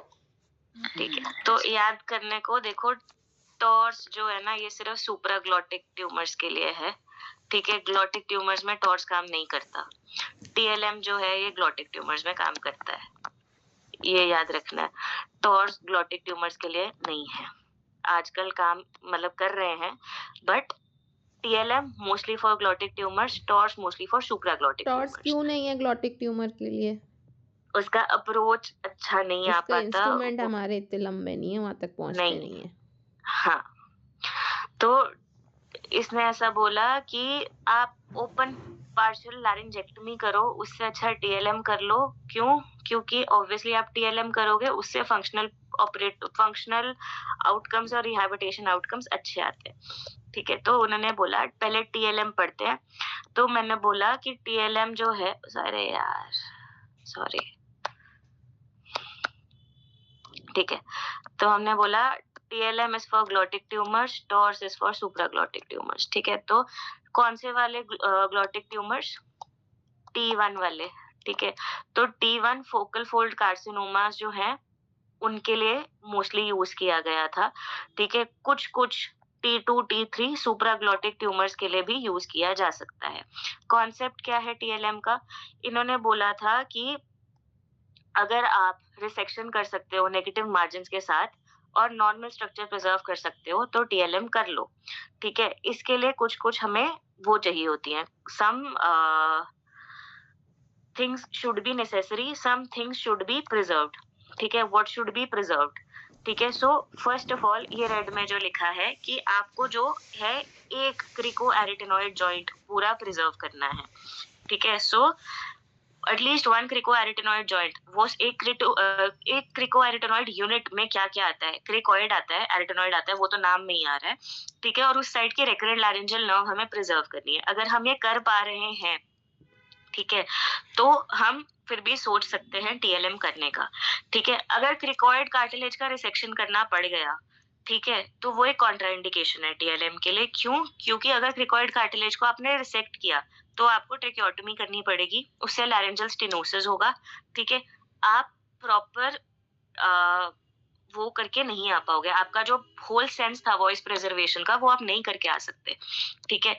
सो ये हमें जो मिनिमम रिक्वायरमेंट चाहिए टीएलएम करने की वो क्या है, एक क्रिकोएरिटेनॉइड यूनिट बचना चाहिए. यूनिट में आता है क्रिकोइड, एरिटेनॉइड और आरएलएन. क्रिकोइड रिसेक्शन नहीं होना चाहिए, क्रिकोइड कार्टिलेज का रिसेक्शन नहीं होना चाहिए, ठीक है. और क्या क्या नहीं होना चाहिए? This is common for all. हाँ, either you do TLM, either you do TORS or you do partial laryngectomy. सब में ये मिनिमम रिक्वायरमेंट है, इसके बिना you can not do anything, because अगर ये कर दिया तो पेशेंट को एस्पिरेट होगा, आपको प्रिवेंट उसको प्रिजर्व करने के लिए कुछ तो आपने बचाया ही नहीं, तो एस्पिरेशन बचाने के लिए एक यूनिट ज़रूरी है। ठीक है, ओके ओके ठीक है। तो हम किस में करते हैं, T1 T2 वोकल ट्यूमर्स में करते हैं TLM, ठीक है। और उसमें हमें देखना है कि आपका जो क्रिकोएरिटेनॉइड जॉइंट है वो फिक्सेट नहीं होना चाहिए, पर इसको कंफ्यूज नहीं करना। अगर कोई बल्कि सा ट्यूमर है जो सिर्फ उसके ऊपर अबट कर रहा है, उसको कंफ्यूज नहीं करना मसल इन्फिल्ट्रेशन से, ठीक है। तो इसके टाइप होते हैं, 6 टाइप होते हैं। तो सब एपिथेलियल टाइप 1 है, सब लिगामेंटल टाइप 2 है, ट्रांस मस्कुलर टाइप 3 है, ठीक है। इसमें जो ब्लैकिश पार्ट है दैट इज इन्वॉल्वमेंट, ठीक है। तो सब एपिथेलियल सिर्फ ऊपर वाला layer is subepithelial type 1, subligamental is type 2, transmuscular is type 3। Complete cordectomy, ठीक है, कि आपने फुल लेंथ जो कॉर्ड का है वो निकाल दिया, दैट इज टाइप 4। 5 क्या है, कंप्लीट कॉर्ड तो निकाल ही चुके थे, साथ में कुछ और भी निकालेंगे, ठीक है।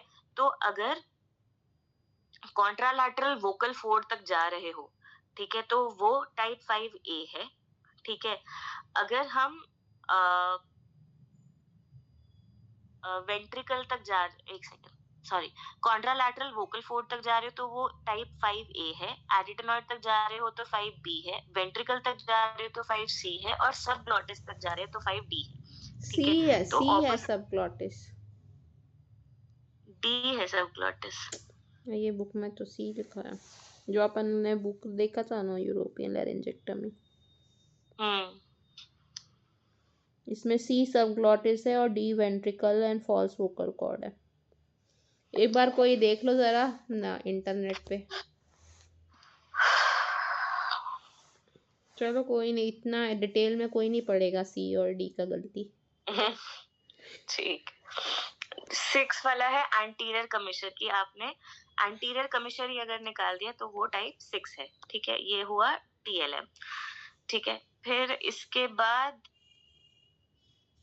पुअर ऑन्कोलॉजिकल आउटकम्स किसके साथ है, तो हमने बोला T1 T2 ट्यूमर हम निकाल रहे हैं, तो बड़ा size of tumour, vocal cord fixation, arytenoid invasion, anterior commissure involvement और लैटरल एक्सटेंशन। तो इसमें पता है कैसे दिया है, इसमें दिया है सब एपिथेलियल, सब लिगामेंटल, ट्रांसमस्कुलर, टोटल कॉर्डेक्टमी, एक्सटेंडेड टोटल कॉर्डेक्टमी और एंटीरियर कमिशरेक्टमी। यही तो दिया इसमें। तो याद कर रही हूँ मैं। अच्छा, पढ़ने से थोड़ी हो जाएगा, याद करना पड़ेगा। सहाना बताओ क्या क्या टाइप है। That subtypes and all I don't know, but subepithelial, then subligamental, transmuscular, total cordectomy, extended. You have ABCD. And Then anterior you have commissurectomy. anterior commissurectomy included. That is 6 here.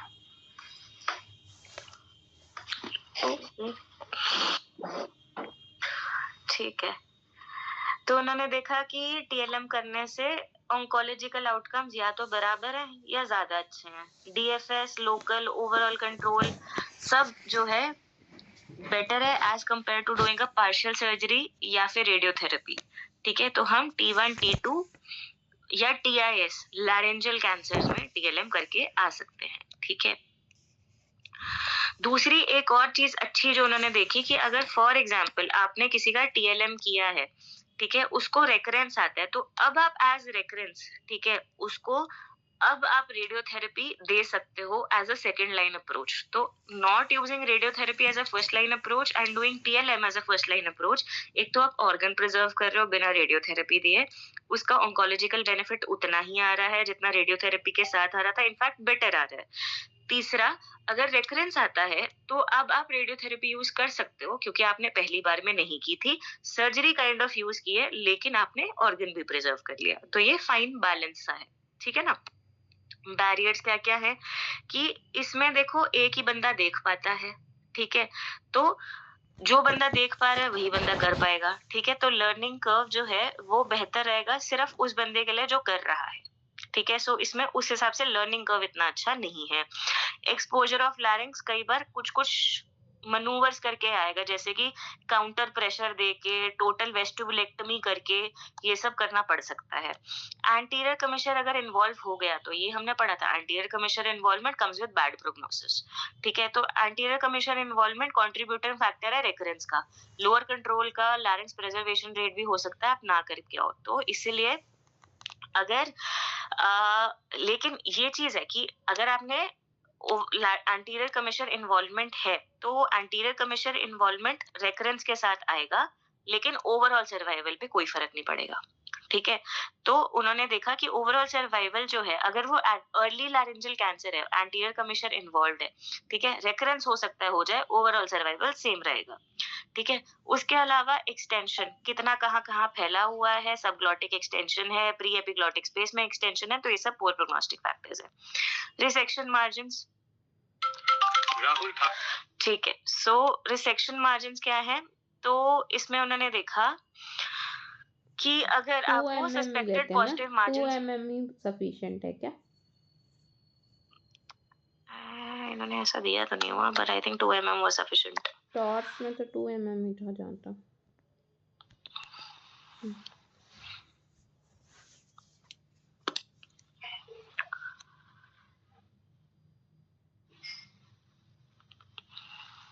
ठीक है, तो हाँ, तो इन्होंने देखा कि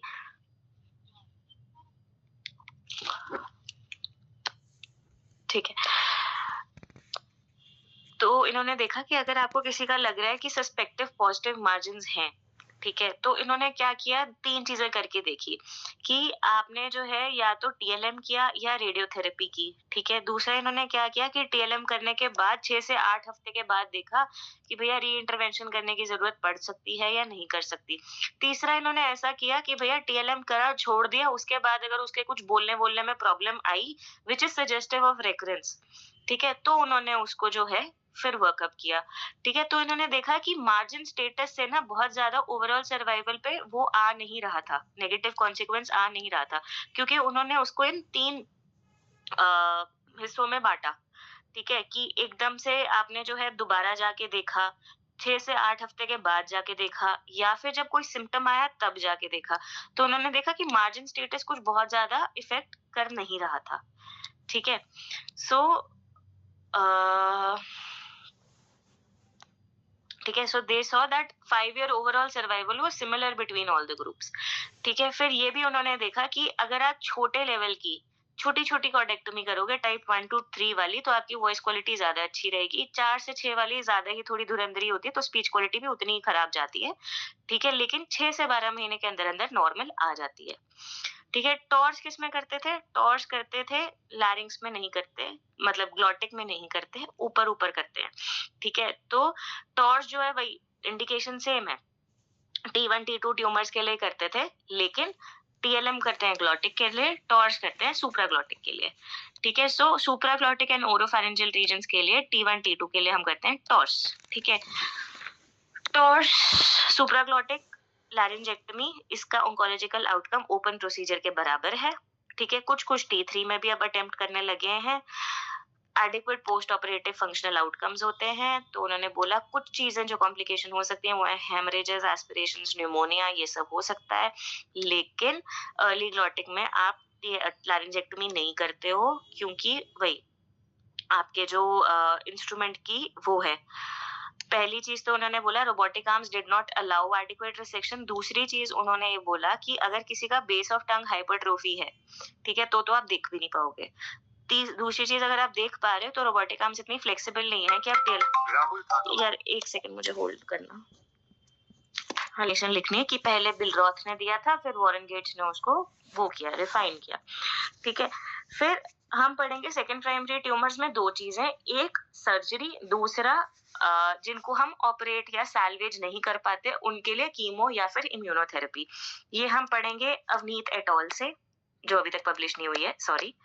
ठीक है, तो इसमें इन्होंने बोला है कि रिलैप्स रेट जो है, तो इन्होंने ये बोला था कि रिलैप्स रेट्स जो है अर्ली वाले में 25 से 30% होता है और एडवांस केसेस में 50 से 60%। तो जैसे जैसे टी स्टेज बढ़ती है वैसे वैसे आपका रिलैप्स का चांस जो है बढ़ता जाता है।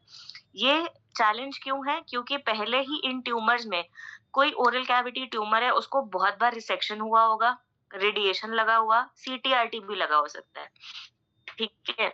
हाउएवर अगर किसी को सेकंड प्राइमरी ट्यूमर आया है, अगर आप उसको दोबारा रिसेक्ट कर पाते हो, it will give the best survival benefit, ठीक है। इसका हमारे पास रेफरेंस क्या है? 4 से 7 पब्लिकेशन, जिसमें आता है एक टैन, मारुओ और पाटिल।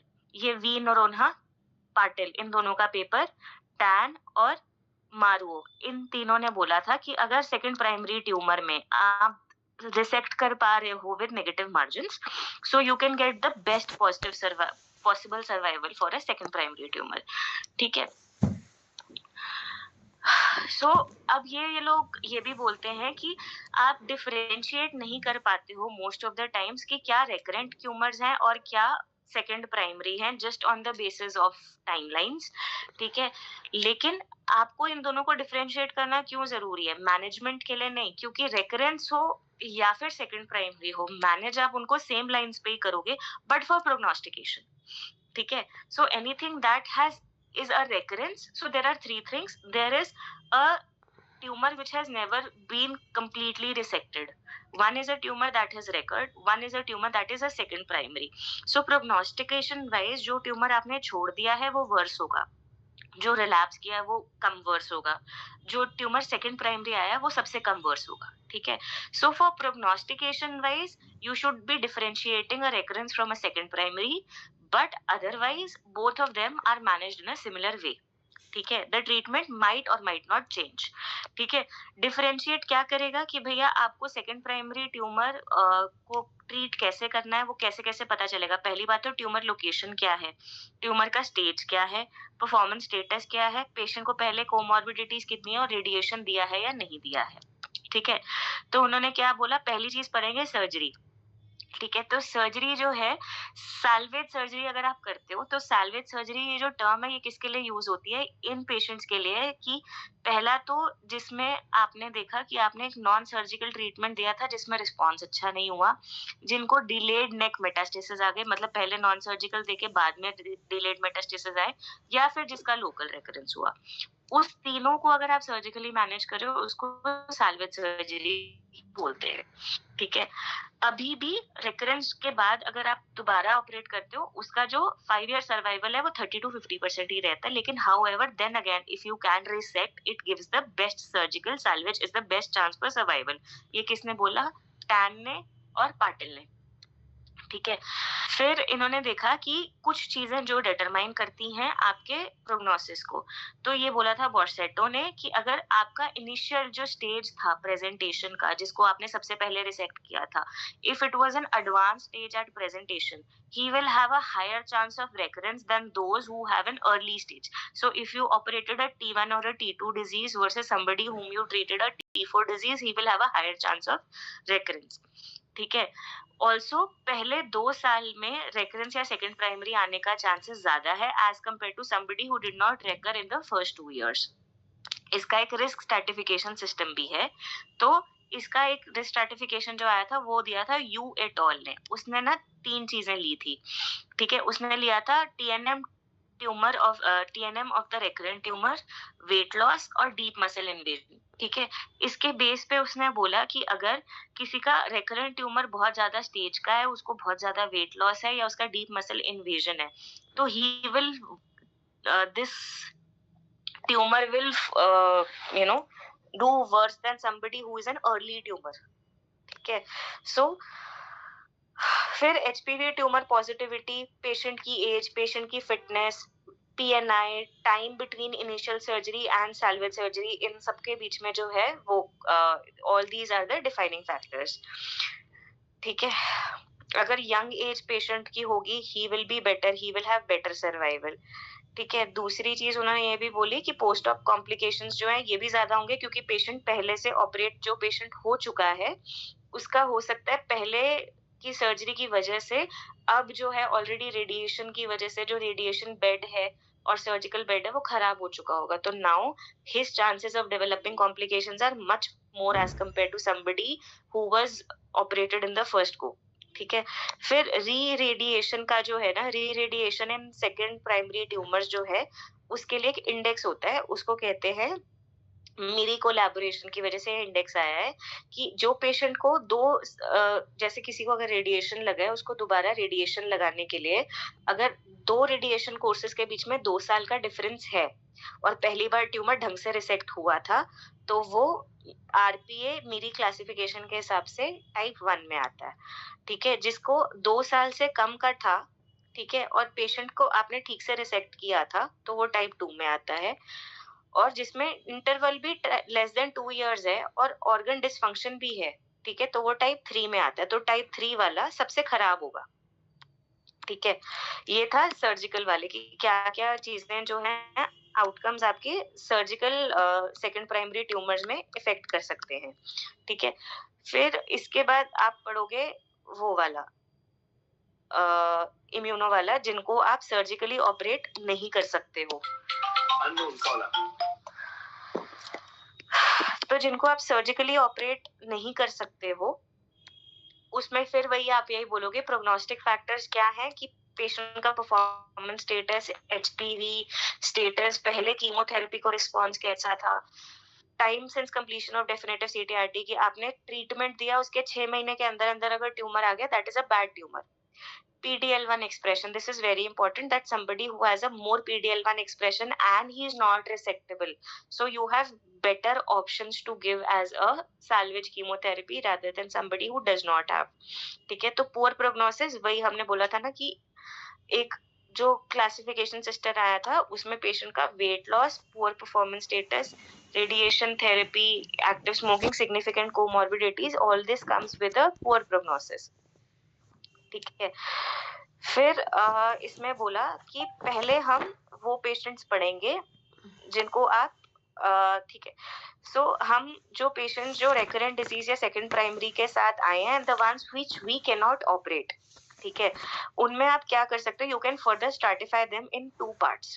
पहला जो कि पहले किसी ट्रीटमेंट के साथ नहीं आए थे जिसका बहुत प्रोग्रेसिव डिजीज है, दूसरा जो पहले किसी ट्रीटमेंट के साथ नहीं आए थे लेकिन उसका उतना ज्यादा प्रोग्रेसिव डिजीज नहीं है।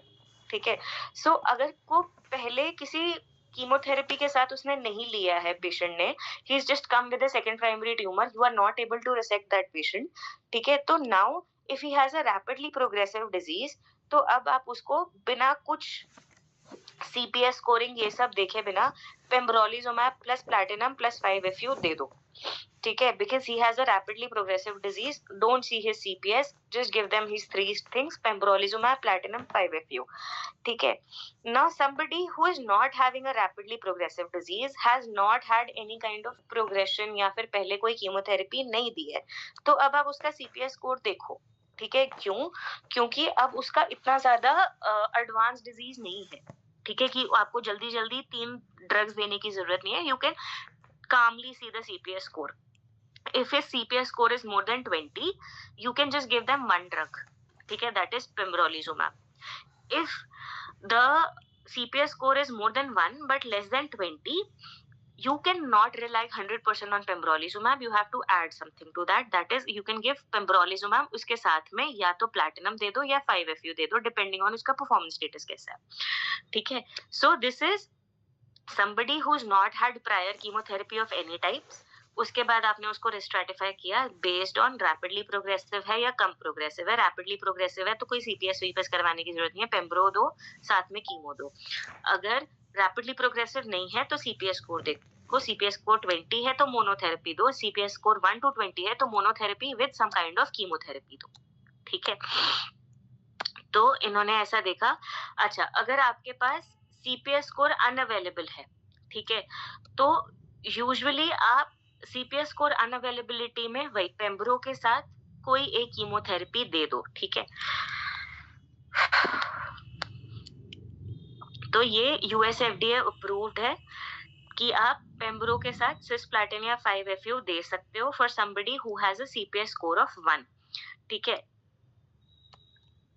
अगला, ठीक है, ये टेबल है, इसको एक बार देख लेंगे कि अगर किसी को पहले सिस्टमिक थेरेपी नहीं मिली है, ठीक है, we are not considering that patient for any prior systemic therapy, तो CPS स्कोर अगर मोर देन 1 है and if he is eligible for some kind of combination with chemotherapy, now you will see if he has rapidly progressive disease तो 3 drug देते हैं। अगर ऐसा कुछ नहीं है तो ज्यादा CPS होने पे सिंगल एजेंट, कम होने पे सिंगल एजेंट के साथ साथ कीमोथेरेपी देते हो, ठीक है।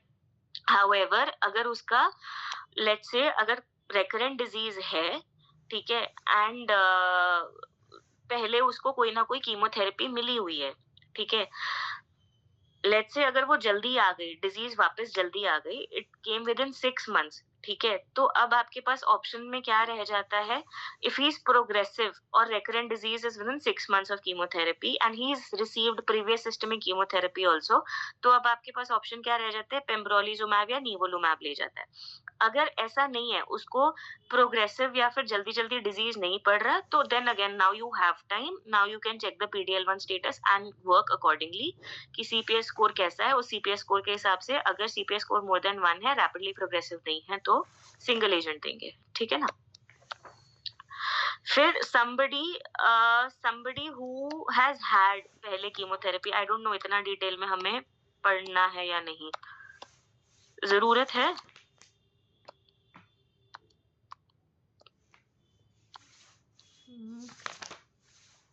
बोल तो दो। मेट्रोनॉमिक पढ़ लो। सिर्फ वो मोटा मोटा options, some targeted if any. हाँ, टारगेटेड क्या क्या है, मेट्रोनॉमिक क्या क्या है, ठीक है, तो जिसको पहले कोई कीमोथेरेपी नहीं दी थी वो तो हमने पढ़ लिया ना कि हमें पेम्ब्रो और नीवो देना है और साथ में सिस्प्लैटिन 5-FU देना है, ठीक है। ये हो गया। एक इसमें और था और एजेंट्स जो हम पढ़ सकते हैं रेकरेंट सेटिंग में, तो जब भी आप रेकरेंट सेटिंग में कर पाओ तो सर्जरी अगर कर पाओ तो वो तो बेस्ट है, ठीक है। सर्जरी नहीं कर पाओ तो फिर उसके बाद आपको अदर ऑप्शंस जो देखने होते हैं, वो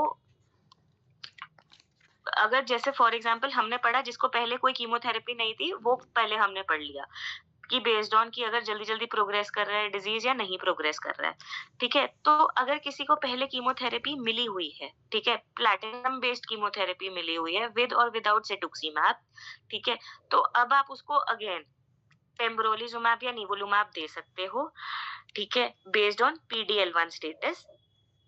उसके अलावा आप उसको क्या दे सकते हो, पेम्ब्रोलिजुमैब के अलावा निवोलुमैब दे सकते हो। ये किस पे बेस्ड है, चेकमेट 141 पे बेस्ड है, ठीक है।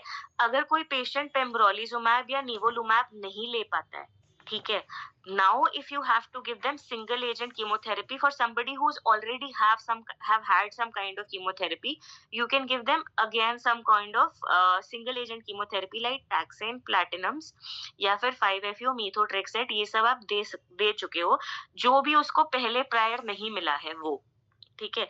मोस्टली उसको सिस्प्लैटिन मिला होगा, तो अब आप उसको सेकेंड लाइन एजेंट में अगर आप उसको इम्यूनो नहीं दे पा रहे हो तो आप टैक्सेन, प्लैटिनम, कार्बोप्लैटिन उसको दे सकते हो।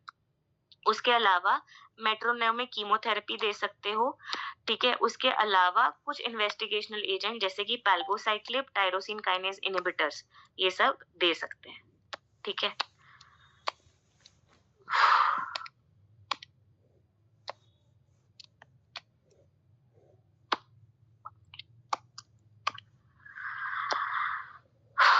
फिर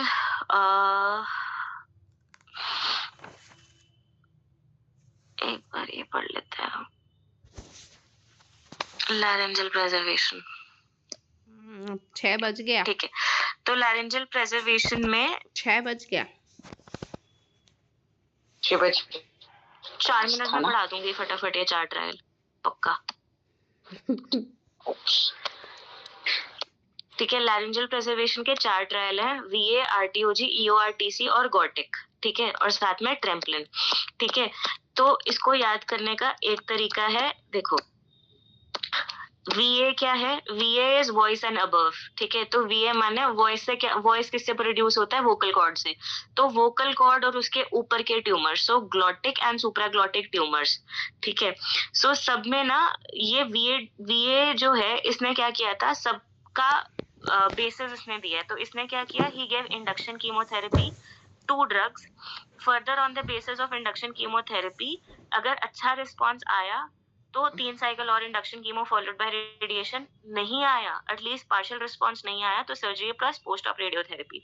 ठीक है, उसने देखा at median follow up of 33 months larynx preservation 64% कर पाया था वो, जिन पेशेंट्स को उसने induction chemotherapy followed by radiation दिया था. ठीक है, इसका सेकेंड ट्रायल, ठीक है, वीए ट्रायल के बाद आया था RTOG 911. इसमें 3 बार 1 है, इसके 3 आर्म है. ठीक है, एक आर्म बिल्कुल सेम होगा, तो वीए ने ना बेसिस दे दिया था एक आर्म्स का. आगे सारे ट्रायल्स में एक आर्म तो ये वीए वाला ट्रायल का आर्म होगा. ठीक है, तो 3 आर्म है. ठीक है, तो उनमें से एक होगा वीए वाला आर्म. इंडक्शन कीमोथेरेपी वही 2 साइकिल पीएफ के दिए थे. प्रोग्रेसिव आया, मतलब प्रोग्रेशन आया, एटलीस्ट पार्शियल रिस्पॉन्स आया तो कीमो दिया विद रेडिएशन, नहीं आया तो सर्जरी विद रेडिएशन. दूसरे बाकी के 2 आर्म रेडियोथेरेपी अलोन और कीमो रेडिएशन. ठीक है, इससे उसको पता चला क्या कि कीमो रेडिएशन देने से ज्यादा फायदा होता है. ठीक है, so he saw after 3.8 years that जिसको आपने कॉन्करेंट कीमो रेडिएशन दिया था उसका लैरिंग्स प्रिजर्वेशन रेट सबसे ज्यादा है. ठीक है, ओवरऑल सर्वाइवल हाउएवर सब में सब कुछ सेम है. ठीक है, तो लैरिंग्स प्रिजर्वेशन रेट कॉन्करेंट CTRT में सबसे ज्यादा है. ठीक है, ये सब 11 इयर्स के बाद भी 10.8 इयर्स के बाद भी उसने देखा कि लैरिंग्स प्रिजर्वेशन रेट CTRT में सबसे ज्यादा था, OS का कोई फर्क नहीं पड़ा था. ठीक है, फिर उसके बाद आया था EORTC और RTOG. इसको याद करने का एक अच्छा तरीका है ये एक नीचे वाला डब्बा, सॉरी ऐसे पढ़ा देते हो. ठीक है, सो EORTC, ठीक है, तो EORTC को क्या है, इक्वल नहीं ऑल्टरनेट करेंगे. ठीक है, सो इक्वल नहीं ऑल्टरनेट करेंगे, EO. सो इसने क्या बोला, alternate sequential versus alternate chemotherapy पढ़ने की कोशिश की रेडिएशन के साथ. ठीक है, तो इसने क्या किया, एक तो सीक्वेंशियल आर्म रखा, एक ऑल्टरनेट आर्म रखा. सीक्वेंशियल आर्म क्या था, वही कीमो के साथ रेडिएशन दिया साथ में. ठीक है, सो फर्स्ट आर्म वही मैंने बोला ना, एक आर्म तो VA वाला फिक्स रहेगा. ठीक है, कि 2 साइकिल PF दिया, उसके बाद रिस्पॉन्स असेसमेंट किया, अगर पार्शियल रिस्पॉन्स आया तो इंडक्शन और देके EBRT किया. ठीक है, और अगर लेस देन पार्शियल आया तो सर्जरी प्लस PORT करेंगे. तो ये वाला आर्म तो ना फिक्स आ रहा है हमेशा, VA में भी आया, RTOG 9111 में भी आया, और अब ये तीसरे वाले में भी आया. इक्वल नहीं ऑल्टरनेट करेंगे, EORTC. ठीक है, तो ऑल्टरनेट वाले आर्म में क्या आया, इसने 10 हफ्ते लिए, 1 2 3 4 5 6 7 8 9 10, 1 4 7 इनमें उसने दिया कीमोथेरेपी. बाकी सब में इसने दिया 4 cycles of PF, sorry 3 courses of RT दी और 4 साइकिल ऑफ कीमोथेरेपी दी उसने एट 1 4 7 एंड 10. ठीक है, and he saw that giving alternate arm as well as giving जो ये VA वाला आर्म था, दोनों तरीके से अगर आप देते हो तो ओवरऑल सर्वाइवल, PFS और सर्वाइवल में कोई फर्क नहीं आता, टॉक्सिसिटी भी सिमिलर रहती है. ठीक है, सो EORTCs इक्वल नहीं ऑल्टरनेट चलेंगे. ठीक है, देन गॉटेक ने पहली बार 2 ड्रग वर्सेस 3 ड्रग करके देखा था. ठीक है, इसका भी आर्म्स वही चलेंगे जो VA वाले चले थे, इंडक्शन कीमोथेरेपी के बाद एटलीस्ट पार्शियल रिस्पांस आया तो surgery and post op RT versus RT alone. ठीक है, so he saw that 3 drugs are better.